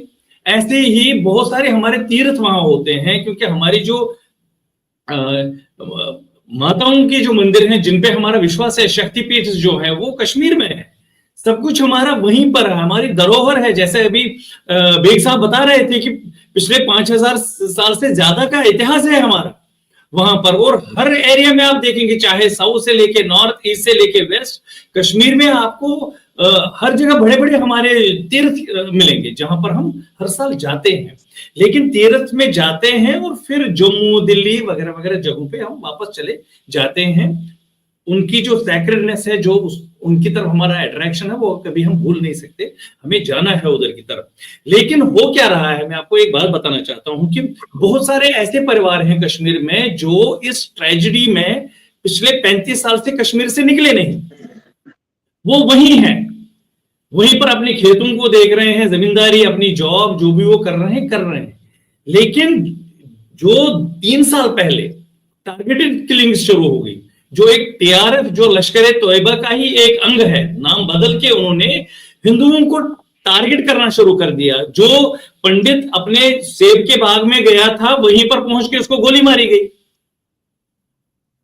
उस वजह से क्या हुआ कि फिर से जो निकले भी नहीं थे उनको भी निकलना पड़ा, या गवर्नमेंट ने ही उनको सिक्योरिटी से जो थोड़े से सेफ जोन से वहां पर लेना पड़ा, क्योंकि बहुत सारी, कोई घर में था, तो जैसे हमारा वनपू में एक वो बेचारा वहीं पर जॉब करता था, उसको इल्जाम ये लगाया कि मुखबिर है, क्योंकि इजी नाम है ना, नाम बिल्कुल, कोई भी किसी को भी मारना है तो मुखबिर है। जबकि वहां के मुस्लिम्स हैं, सबसे ज्यादा मुखबिरी वहां होती है। अगर वहां पर मिलिटेंट्स को मारा जाता है, जो ये टेररिस्ट्स हैं, जब उनकी धरपकड़ होती है, जब इनको मारा जाता है, तो खबरी जो होता है वो लोकल मुस्लिम ही होता है, वही देता है। लेकिन हिंदुओं को टारगेट करके मारा जाता है। उस वजह से जो वहां 35 साल से रह रहे थे, जो जाना नहीं चाहते थे, वो भी या तो जम्मू की तरफ भागे या कहीं कश्मीर में ही सेफ जोन में उनको गवर्नमेंट ने बिठाया। अब लीजिए और एक बात कि कश्मीरी पंडित जाने के लिए बिल्कुल तैयार था। अभी इन्होंने क्या किया कि हिंदू का नाम, जो पहले भी जैसे मैंने बताया आपको कि जितने भी मासेकर्स कश्मीरी हिंदुओं के वहां पर हुए हैं कश्मीर में, वो नाम पूछ के ही हुआ है कि ये हिंदू है, इसको मारना है। उनको लाइन में खड़ा करके उनको मारा गया, 20-20, 30-30 लोगों को, 15-15 लोगों को, क्योंकि नाम हिंदू था और हिंदुस्तान को मैसेज एक देनी थी कि भैया हमारे कश्मीर में हिंदू नहीं चाहिए। अब 22 में क्या हुआ कि वैसे ही सेम कि कलमा आता है, जिसको नहीं आता उसको शूट किया, जो लगा कि शक है उसका पैंट खोल के चेक किया कि हिंदू है या मुसलमान, उसको मारा गया। तो ऐसी सिचुएशन जब बनती है तो कश्मीरी पंडित 100 बार सोचता है कि मुझे जाना है या नहीं जाना है। कहीं पर उसने पिछले 35 साल से अपने आप को एस्टेब्लिश करने की कोशिश की है, चाहे दिल्ली में, मुंबई में, पुणे में, यूके में, अमेरिका में, वो कर रहा है अपने आप को एस्टेब्लिश। वो सोच रहा है कि मैं फिर से अगर वहां जाऊंगा तो क्या गारंटी है कि मुझे 5 साल बाद, 10 साल बाद फिर से वैसी सिचुएशन ना हो जो मेरे साथ 35 साल पहले हुआ था। अब रही गवर्नमेंट की बात। गवर्नमेंट अपनी तरफ से बहुत कोशिश कर रही है, लेकिन उनके सामने बहुत सारे ये चैलेंजेस ये आ रहे हैं कि जैसे ये 22 वाला, अच्छा अभी आपने प्रॉपर्टीज के बारे में बात की थी, जो डिस्ट्रेस सेल हुई है उसके बारे में अभी आप बता रहे थे। 3 साल पहले ही गवर्नमेंट ने डिस्ट्रेस सेल के लिए एक पोर्टल खोला, क्योंकि इंडिया अभी डिजिटल इंडिया पे ही चलता है, डिजिटल मोड पे ही चलता है, तो पोर्टल खोला और बोला गया जो कश्मीरी विस्थापित लोग हैं, जो इन एग्जाइल है, उनको बोला गया कि आप अपना ये डाटा इस वेबसाइट पे जाके इस पे अपनी डिटेल्स दे दीजिए कि कहां कहां आपकी जमीनों पे कब्जा है। ठीक है, तो कश्मीरी पंडितों को थ्योब मिली, क्योंकि उनको कश्मीर में कोर्टों के अंदर उनको घसीटा जा रहा है, जो दिल्ली से जा रहा है, वहां रहने की जगह नहीं है, अपना घर भी नहीं, अपने घर जा नहीं सकता, किसी रिश्तेदार बेचारा कहीं जाएगा वो भी किराए पे कहीं बैठा है, तो वो जब जाता है तो वहां, जी ये बड़ा अच्छा कमेंट किया है सीजर ने। इन्होंने कहा डॉक्टर साहब क्या आप अपने घर से दूर रहकर खुश हैं? बिल्कुल भी नहीं। क्या आप आज के हालात में वहां जा सकते हैं? नहीं। आप नहीं जा सकते तो क्या आप डरपोक, आपको डरपोक कहा जाए तो ये सही है? नहीं। यही सिचुएशन कश्मीरी हिंदू की है। देखिए कितनी अच्छी उन्होंने बात की। जो बिल्कुल इन्होंने सही बात बताई है। तो जो पोर्टल वो खोला गया था सर, जो डिस्ट्रेस सेल वाला था, तो डिस्ट्रेस सेल का पोर्टल जब खुलना शुरू हुआ, जो डिस्ट्रिक्ट एडमिनिस्ट्रेशन है उनके पास पोर्टल पे आई डिटेल्स, तहसीलदार, पटवारी, सबों को खंगालना, उनको रिप्लाई देना था कहां पर किसकी जमीन है, क्या है। तो फिर से टारगेटेड किलिंग शुरू की गई कश्मीरी पंडितों को, फिर जो कहीं भी कहीं था उसको टारगेट किया करना शुरू किया, और कश्मीरी पंडितों की फिर वही सिचुएशन हुई। अल्टीमेटली गवर्नमेंट को बैक लेना पड़ा, स्टेप बैक वो हो गए, और पोर्टल की सिचुएशन एज इट इज है। आप समझ सकते हैं कि डिस्ट्रिक्ट सेल जो है वो कितना मुश्किल है उसको रिट्रीव करना, और कब्जा भी बहुत जगहों पे कब्जा भी है। जी मैं आपकी बात समझ गया। और जैसे ये टॉपिक हमने शुरू किया है, हमारे 250-300 के करीब लोग थे, वो व्यूअर्स कम होते होते अब 166 रह गए हैं। सब यही कह रहे हैं कि आप टाइम ज़ाया कर रहे हैं हमारा, यानी उनका जो देख रहे हैं इस टॉपिक पे बात करके, क्योंकि वो समझते हैं कि ये मसला हल नहीं हो सकता। लेकिन ये मसला है तो इसका हल भी है और इसको हम हल करेंगे। मेरा एक ये है सवाल है कि क्यों कश्मीरी, जितने कश्मीरी पंडित हैं एडल्ट्स, उनको इजी असला लाइसेंस क्यों नहीं दिया जाता कि वो हर वक्त अपने पास असला रखे अपनी प्रोटेक्शन के लिए। सिर्फ कश्मीरी पंडित और हिंदू जो हैं कश्मीरी, उनको असला रखने की इजाजत होनी चाहिए कि वो अपनी प्रोटेक्शन करें। अगर ये जो गवर्नमेंट है ये प्रोटेक्ट नहीं कर सकती उनको, तो फिर कश्मीरी पंडित को अपनी हिफाजत खुद करने का हक क्यों नहीं दिया जाता? जब अमेरिका में लोगों को गन लॉज के तहत गन रखने की इजाजत है, तो फिर Kashmir as a special case वहां पे कश्मीरी पंडितों और हिंदुओं को बंदूक रखने की, पिस्तौल रखने की क्यों इजाजत नहीं है? बहरहाल इस पे हम तीसरे राउंड में जब आएंगे, आखिरी राउंड में तो बात करेंगे।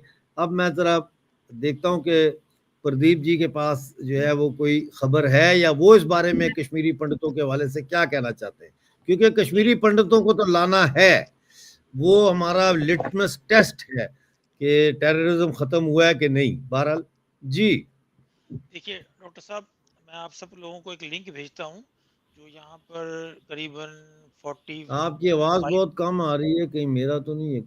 नहीं, मेरी आवाज ही कम हो ठीक सकती है है। ठीक है ठीक है एक ठीक है। मिनट जरा, मैं जरा उसको हाई कर दूं। हाँ अब ठीक हो रही है ना? अब ठीक से है ना? हाँ, तो डॉक्टर साहब ऐसा है कि एक मैं लिंक आपको भेजता हूँ, आप अपने सबको जी जी भेज दीजिए। वो करीबन 45 मिनट्स का एक डॉक्यूमेंट्री है कश्मीर के ऊपर, कश्मीर आज संक एप्पल या सैंक एप्पल, उसके ऊपर उन्होंने बोला। तो आप उसको देखने के बाद आपको बहुत सारे सवाल जो हैं उसका आंसर मिल जाएगा। उसको उन्होंने प्रीवियस हिस्ट्री से थोड़ा जोड़ा, जो आपने 50 वाले लोगों को बताई है उसको मैं रिपीट नहीं करूंगा, लेकिन उन्होंने ठीक है। रिसेंट हिस्ट्री जो है उसमें बोला है कि ये मुफ्ती और अब्दुल्ला का जो रोल है इस स्टेट के अंदर, वो एक बहुत एंटी इंडिया और प्रो इनको तो पाकिस्तान। जेल में होना चाहिए, इनको तो ये जेल, ये इनके ऊपर तो ट्रीजन का केस चला के इनको तो साला जेल में होना चाहिए। वही दे डोंट रिप्रेजेंट अस।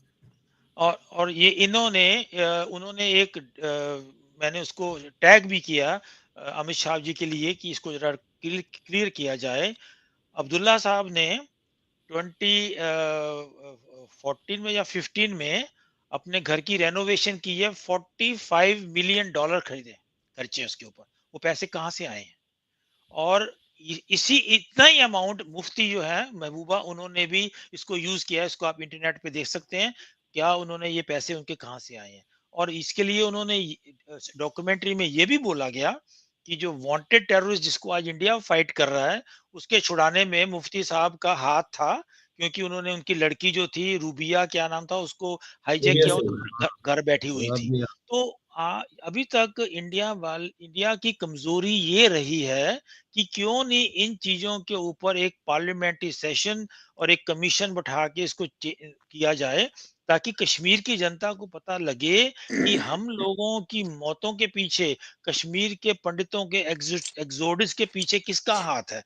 अब्दुल्ला साहब तो जाके इंग्लैंड में बैठ गए थे जब यहाँ पर इंसर्जेंसी हो रही थी। जब 88-89 में यहाँ पर दाढ़ियों वाले कलाशनिकोव लेके कल्चर आए थे, तब ये इंडियन गवर्नमेंट को तो आप बाद में कह सकते हैं, स्टेट गवर्नमेंट की रिस्पांसिबिलिटी होती है ना लोगों की रक्षा करना। और दूसरा जो आपने क्वेश्चन किया ये गन का, इंडिया जो है उसमें ये गन कल्चर अमेरिका वाला नहीं है। इंडिया की नहीं, कल्चर की प्रोटेक्शन। बात नहीं है। देखें प्रदीप जी, कल्चर हमारे यहाँ नहीं है, हम शांत लोग हैं, हिंदू तो सबसे ज्यादा शांत लोग हैं। मैं सेल्फ डिफेंस के हवाले से बात कर रहा हूँ कि भाई हमला होता है, और करें एक जगह हमला होता है, फायरिंग शुरू हो जाती है, तो पंडित के पास वेपन है, वो सिक्योरिटी फोर्सेस के पहुंचने से पहले तो फायर मार सकता है उस साले को। ये मैं कह रहा हूँ जी। ऐसा है ना कि अगर आप ऐसी चीजों को अलाउ कर देंगे, और जो मेन गवर्नमेंट का जो 5 मेन चीजें हैं, एजुकेशन, प्रोटेक्शन, हेल्थ, एजुकेशन, ये सब जो है, उसमें से अगर आप एक पब्लिक को दे देंगे तो वो कैपिटुलेशन हो जाती है। तो उसको मैं समझता हूँ कि गवर्नमेंट जो है ऐसा नहीं करेगी।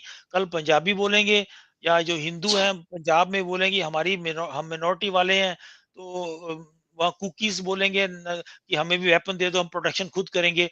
नहीं, ये स्टेट रिस्पॉन्सिबिलिटी होती है, and they should be also held accountable for their miss adventures. अगर पहलगाम में सिक्योरिटी लैप्स हुआ है तो उसके ऊपर सरकार को कमीशन बैठा के पता करना चाहिए। और दूसरा, अगर आप अराफात की बुक ठीक। पढ़ें तो अराफात साहब ये अपनी बुक में लिखते हैं कि जो आदमी किसी को मारने आता है, वो उसके पीछे आप एक पुलिस वाला नहीं खड़ा कर सकते। जिस दिन उसके दिमाग में ये बात आ जाएगी कि यार मैं तो गलत काम कर रहा हूँ, उस दिन कहता वो गन छोड़ देगा। यही अराफात ने किया। उसी दिन जब उसके दिमाग में आई कि बात ये मैं गलत काम कर रहा हूँ, उसने अपनी पिस्तौल निकाल के रख दी, जबकि वो टॉयलेट तक में पिस्तौल लेके जाया करता था। ये उनकी बीवी ने मोरक्को में इंटरव्यू में बोला है, मैंने उनकी बायोग्राफी पढ़ी है। तो ये जो जो लैप्स होती हैं गवर्नमेंट की, इसके पीछे ड्यू प्रोसेस होना बहुत जरूरी है। और दूसरा, जो आपने कश्मीरी पंडितों की बातें की है, मेरे तो पड़ोसी दिल्ली रोहिणी में कश्मीरी पंडित है। तो वो 90s में मैंने शादी की थी, तो मेरी शादी में शिरकत की थी उन्होंने। तो उनकी जो मदर थी, उनको रेप किया गया था वहां पर, और उन्होंने आज तक, जब तक वो जिंदा थी, हमें उनको उनके पैरों को हाथ लगाने की इजाजत नहीं थी। मैं उनका बच्चा था, जब मैं उनकी पैरों को हाथ लगाता दूर दूर हो जाती थी। तो ऐसे बहुत सारी चीजें हुई हैं जिसको हाईलाइट किया जाना चाहिए, लेकिन उसमें नफरत नहीं होनी चाहिए। जैसे अफ्रीका वालों ने अपार्थाइड के लिए काम किया, बिठा के लोगों को कि आपने ये काम किया था, आप पुलिस वाले थे, आपने इसकी फैमिली के लोगों को मारा है। They were brought from bishop to together, और उसके बाद ही वहां पीस हुई है। तो जो यहाँ लोग कुछ कह रहे हैं कि आप हमारा टाइम वेस्ट कर रहे हो, मैं उनकी बात समझ सकता हूँ। जब तक, जैसे अपने जावेद साहब ने बोला था कि जब तक ये लोग आएंगे और एक कन्फ्रंटेशन जो आपस में होगी, उसके बाद ही एक शांति अमन का एटमॉस्फेयर बनेगा। बाकी प्रॉपर्टी जो किसके पास है, दीज आर ऑल सम ब्यूरोक्रेटिकल। सबसे पहले जो एक मेंटल जो जो जो अवेयरनेस है वो पैदा करनी है कि ये कश्मीरी जो 5 लाख बाहर गया था, आज वो शायद 7 लाख 8 लाख बन गया है।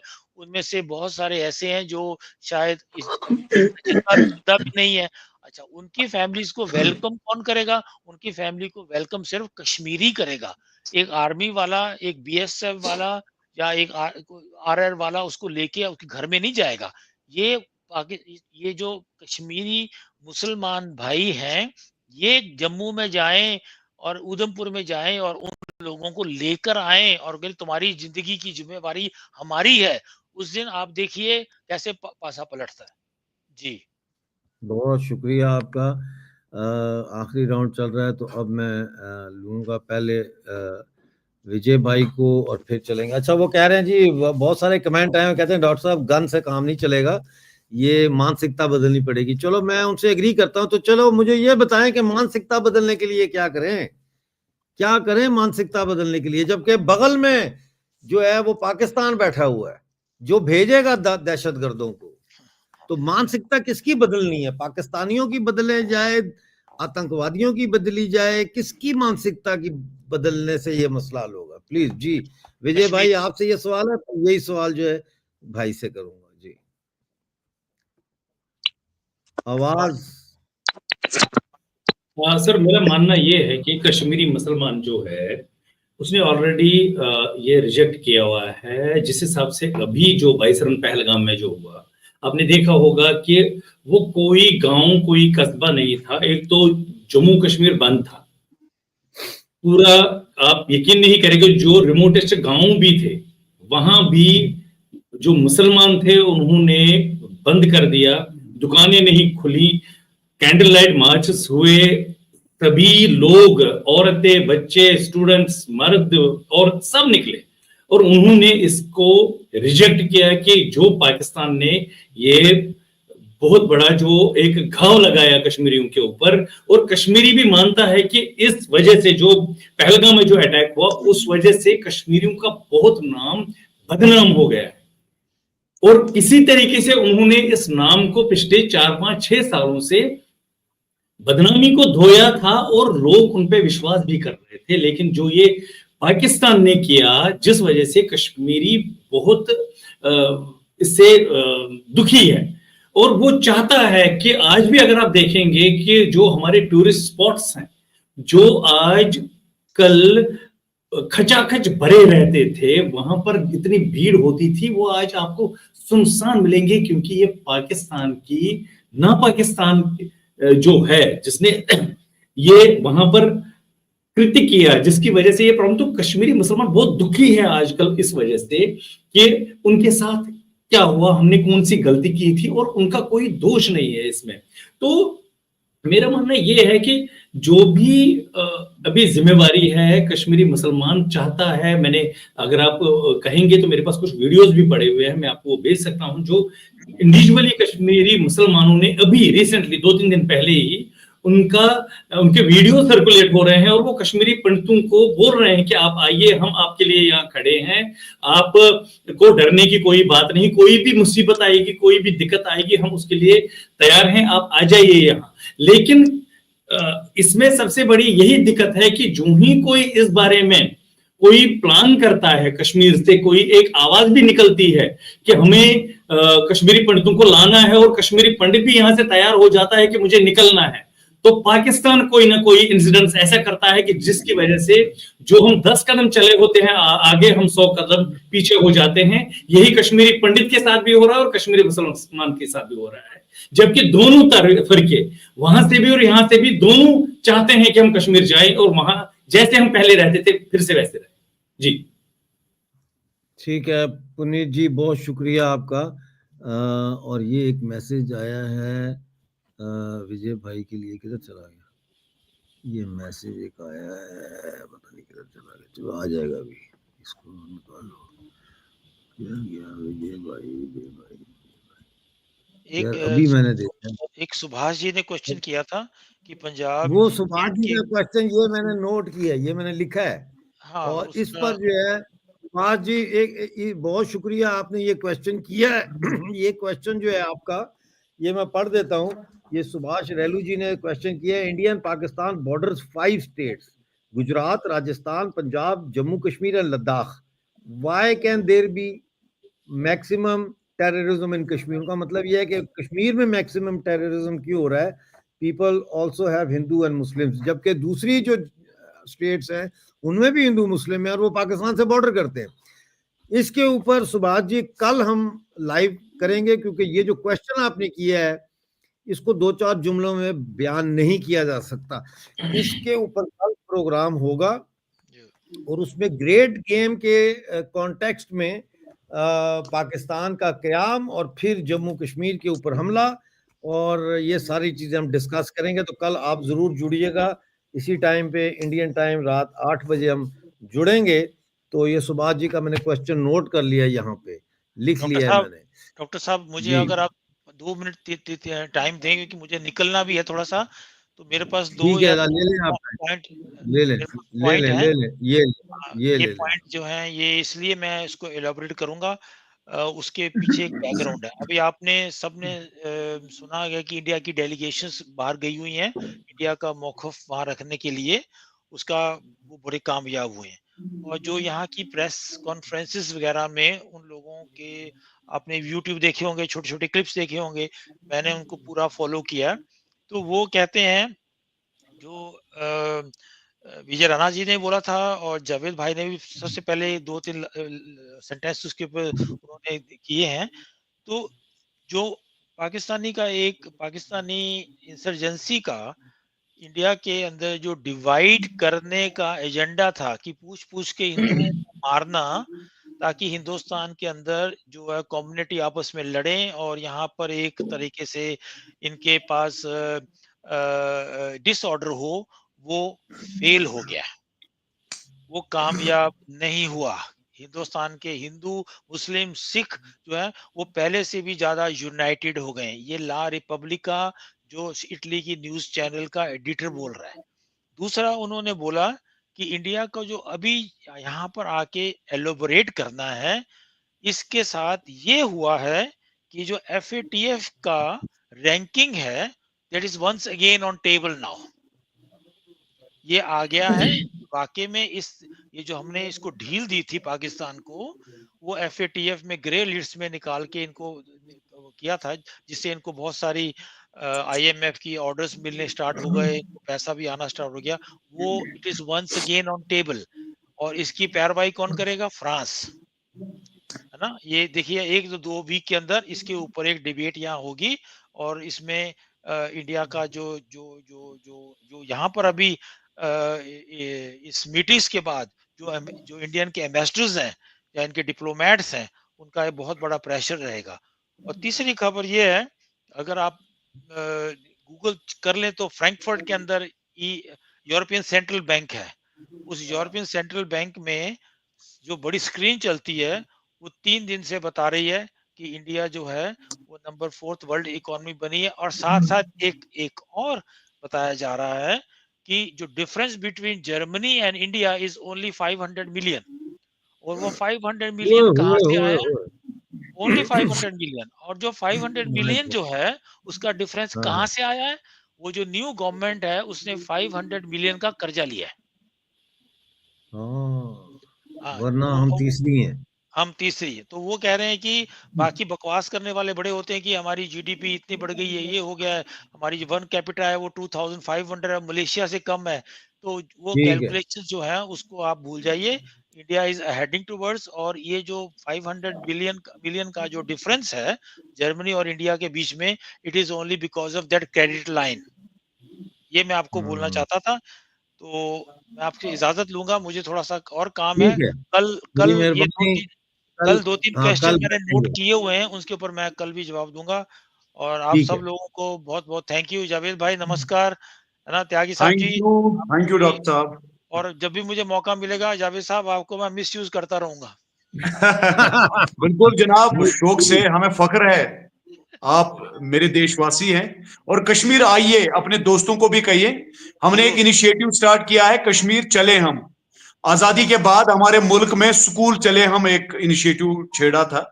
कश्मीर चले हम दहशतगर्दी के खिलाफ एक इनिशिएटिव है, ताकि सारे लोग कश्मीर फिर से आए और हम दहशतगर्दी को भगाएंगे। बिल्कुल मैं डॉक्टर साहब को साथ में लेके आऊँगा, आप चिंता ना कीजिए, शायद जल्दी काम बिल्कुल, बन जाए। खुशामदीद खुशामदीद। ठीक है, ठीक है, ओके, थैंक यू, ऑल ठीक है, द थैंक यू ठीक है। Sir, best. ओके, सलाम, नमस्ते, बिल्कुल थैंक जय यू ठीक हिंद। है। Sir, thank you very thank you. Much, thank you. अच्छा, ये एक सवाल है, पहले ये पढ़ लेते हैं। रोहित पर परीत तारीख। परीख परीख ये कह रहे हैं, डॉक्टर साहब मैं आपके सवाल का जवाब देना चाहूंगा। रावण राम से नहीं हारा था, वो अपने भाई विभीषण से हारा था। इसी तरह कश्मीरी पंडित को पाकिस्तान की वजह से नहीं, वहां के मुस्लिम की कारण छोड़ना पड़ा। छोड़ना पड़ा। छोड़ना पड़ा, हाँ जी। तो ये अच्छा, इसमें पाकिस्तान का रोल जो है उसको तो माइनस नहीं किया जा सकता, क्योंकि पाकिस्तान का बहुत बड़ा रोल था कश्मीरी पंडितों के खिलाफ ये जो कुछ हुआ इसमें। और उसमें JKLF और हिजबुल मुजाहिदीन और ये सारी ऑर्गेनाइजेशन जो थी, इनका बड़ा किरदार था। सवाल ये है कि कश्मीरी लोग जो थे, जनरल पब्लिक, वो खामोश रही। ये मतलब है, बजाय इसके कि हम मेन जो कल्प्रिट्स हैं उनको टारगेट करें। हम बार बार कहते हैं कश्मीरी मुसलमान, कश्मीरी, भाई कश्मीरी मुसलमान भी तो इंसान है ना। वो पंडित तो चले गए वहां से, निकल गए वहां से रातों रात, तो मुसलमान अपने घरों में बैठ गए। वो कैसे निकल के इन मुजाहिदीन का और इन लोगों का मुकाबला करते? एक सवाल तो ये भी है। चीफ मिनिस्टर भाग के तो लंदन चला गया।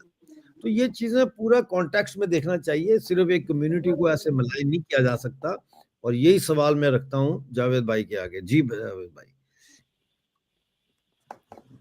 जावेद भाई, जावेद भाई का फ्रेम ही फ्रीज हो गया है। अच्छा, चलो, बहरहाल देखते हैं। जावेद भाई का तो फ्रेम फ्रीज हो गया है।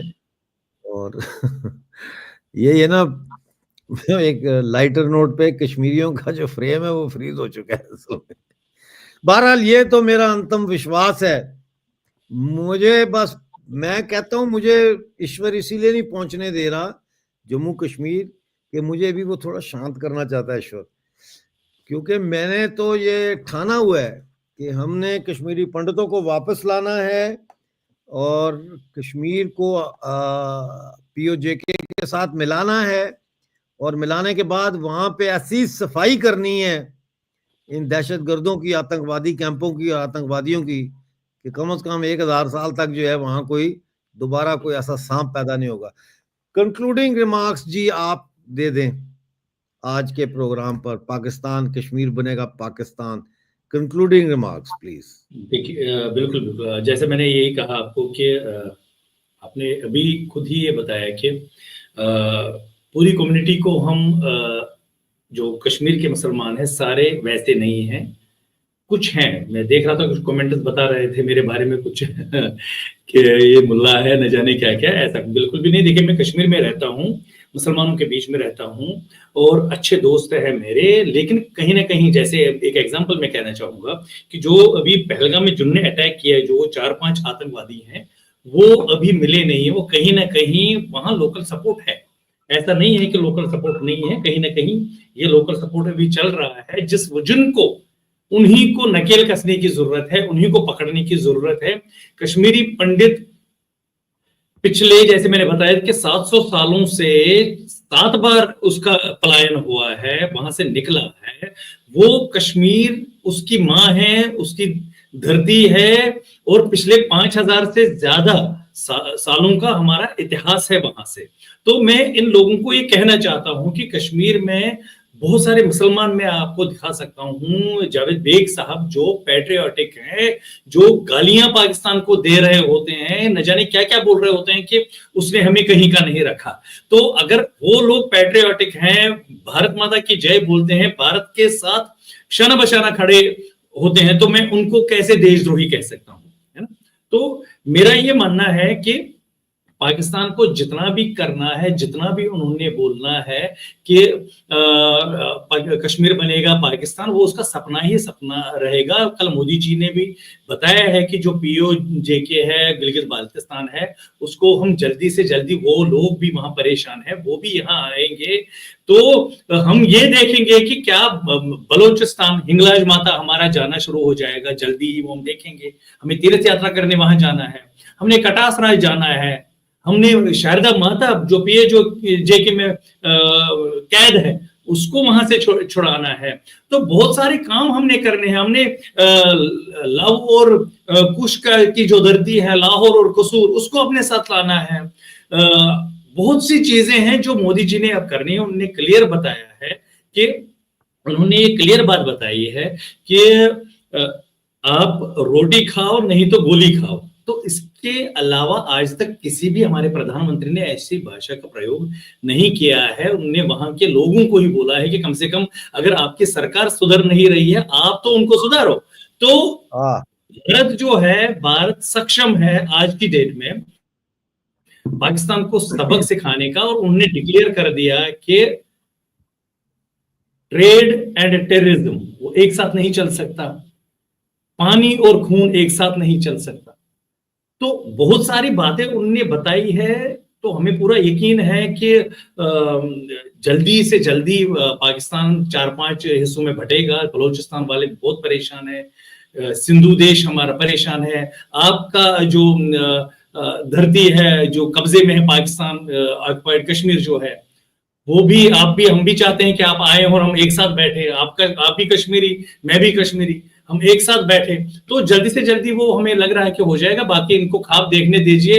इनके जो वहां के मुल्ले हैं, जो उनके जो इनके मदरसे वहां पर, वो बोलते रहते हैं उनको कि जो सनातन था, सनातन धर्म से पहले इस्लाम ही था। तो वो बहुत बड़ी बड़ी वो अपने हिसाब से चल रहे हैं। तो उनके उस दुनिया में चलने दीजिए। वो 72 हूरों का उनका सपना लोगों को दिखा के गुमराही की तरफ ले जा रहे हैं। जी बिल्कुल सही है। बहुत शुक्रिया विजय रैना जी आपका। और मैं ये कहूँगा कि सुभाष रेलू, कल हम इसी पे प्रोग्राम करेंगे जो आपने सवाल किया, तो कल जरूर आप अटेंड करें और प्लीज चैनल के मेंबर भी बने। दोस्तों, आपने आज का शो देखा, हमारे साथ कई मेहमान जुड़े थे। जावेद साहब का यकीनन टेक्निकल इशू हो गया, अंबर जैदी का भी टेक्निकल इशू है। वो बीच में आई थी, ऑफ स्टेज थी, लेकिन फिर वो गायब हो गई। मैंने उनको फोन भी किया तो कह रही टेक्निकल कोई इशू आ रहा है। प्रदीप जी भी हमारे साथ जुड़े थे, लेकिन उनको जाहिर है कहीं और भी कमिटमेंट होती है तो वो उनको जाना पड़ा। शो भी लंबा हो गया, आज 1.5 घंटे से ज़्यादा का शो चला है, तो इसलिए अब ये शो को यहाँ पे ख़त्म करते हैं। आखिरी कमेंट है ये, इसको मैं शो करना चाह रहा हूँ। रैना जी, कश्मीर में जा चुका हूँ, मुस्लिम हिंदू को काफिर कहते हैं। अच्छा भी कहते हैं, तो फिर इसी के ऊपर तो बात हो रही है ना कि इसको कैसे चेंज किया जाए। जी, बहरहाल हम ये सुभाष रेलू के कमेंट पर रोकेंगे। इंतहाई मुझे ये बच्चे लग रहे हैं, नौजवान हैं, लेकिन सवाल इन्होंने ऐसा किया कि दुनिया को चकरा देने वाला सवाल है। बहुत शुक्रिया हमारे साथ जुड़ने का, थैंक यू वेरी मच। अगर अभी तक आपने हमारा चैनल ज्वाइन नहीं किया तो प्लीज ज्वाइन कीजिए। मिलते हैं कल 8 बजे इंडियन टाइम, उस वक्त तक के लिए मुझे इजाजत दीजिए। जय हिंद, नमस्कार, थैंक यू।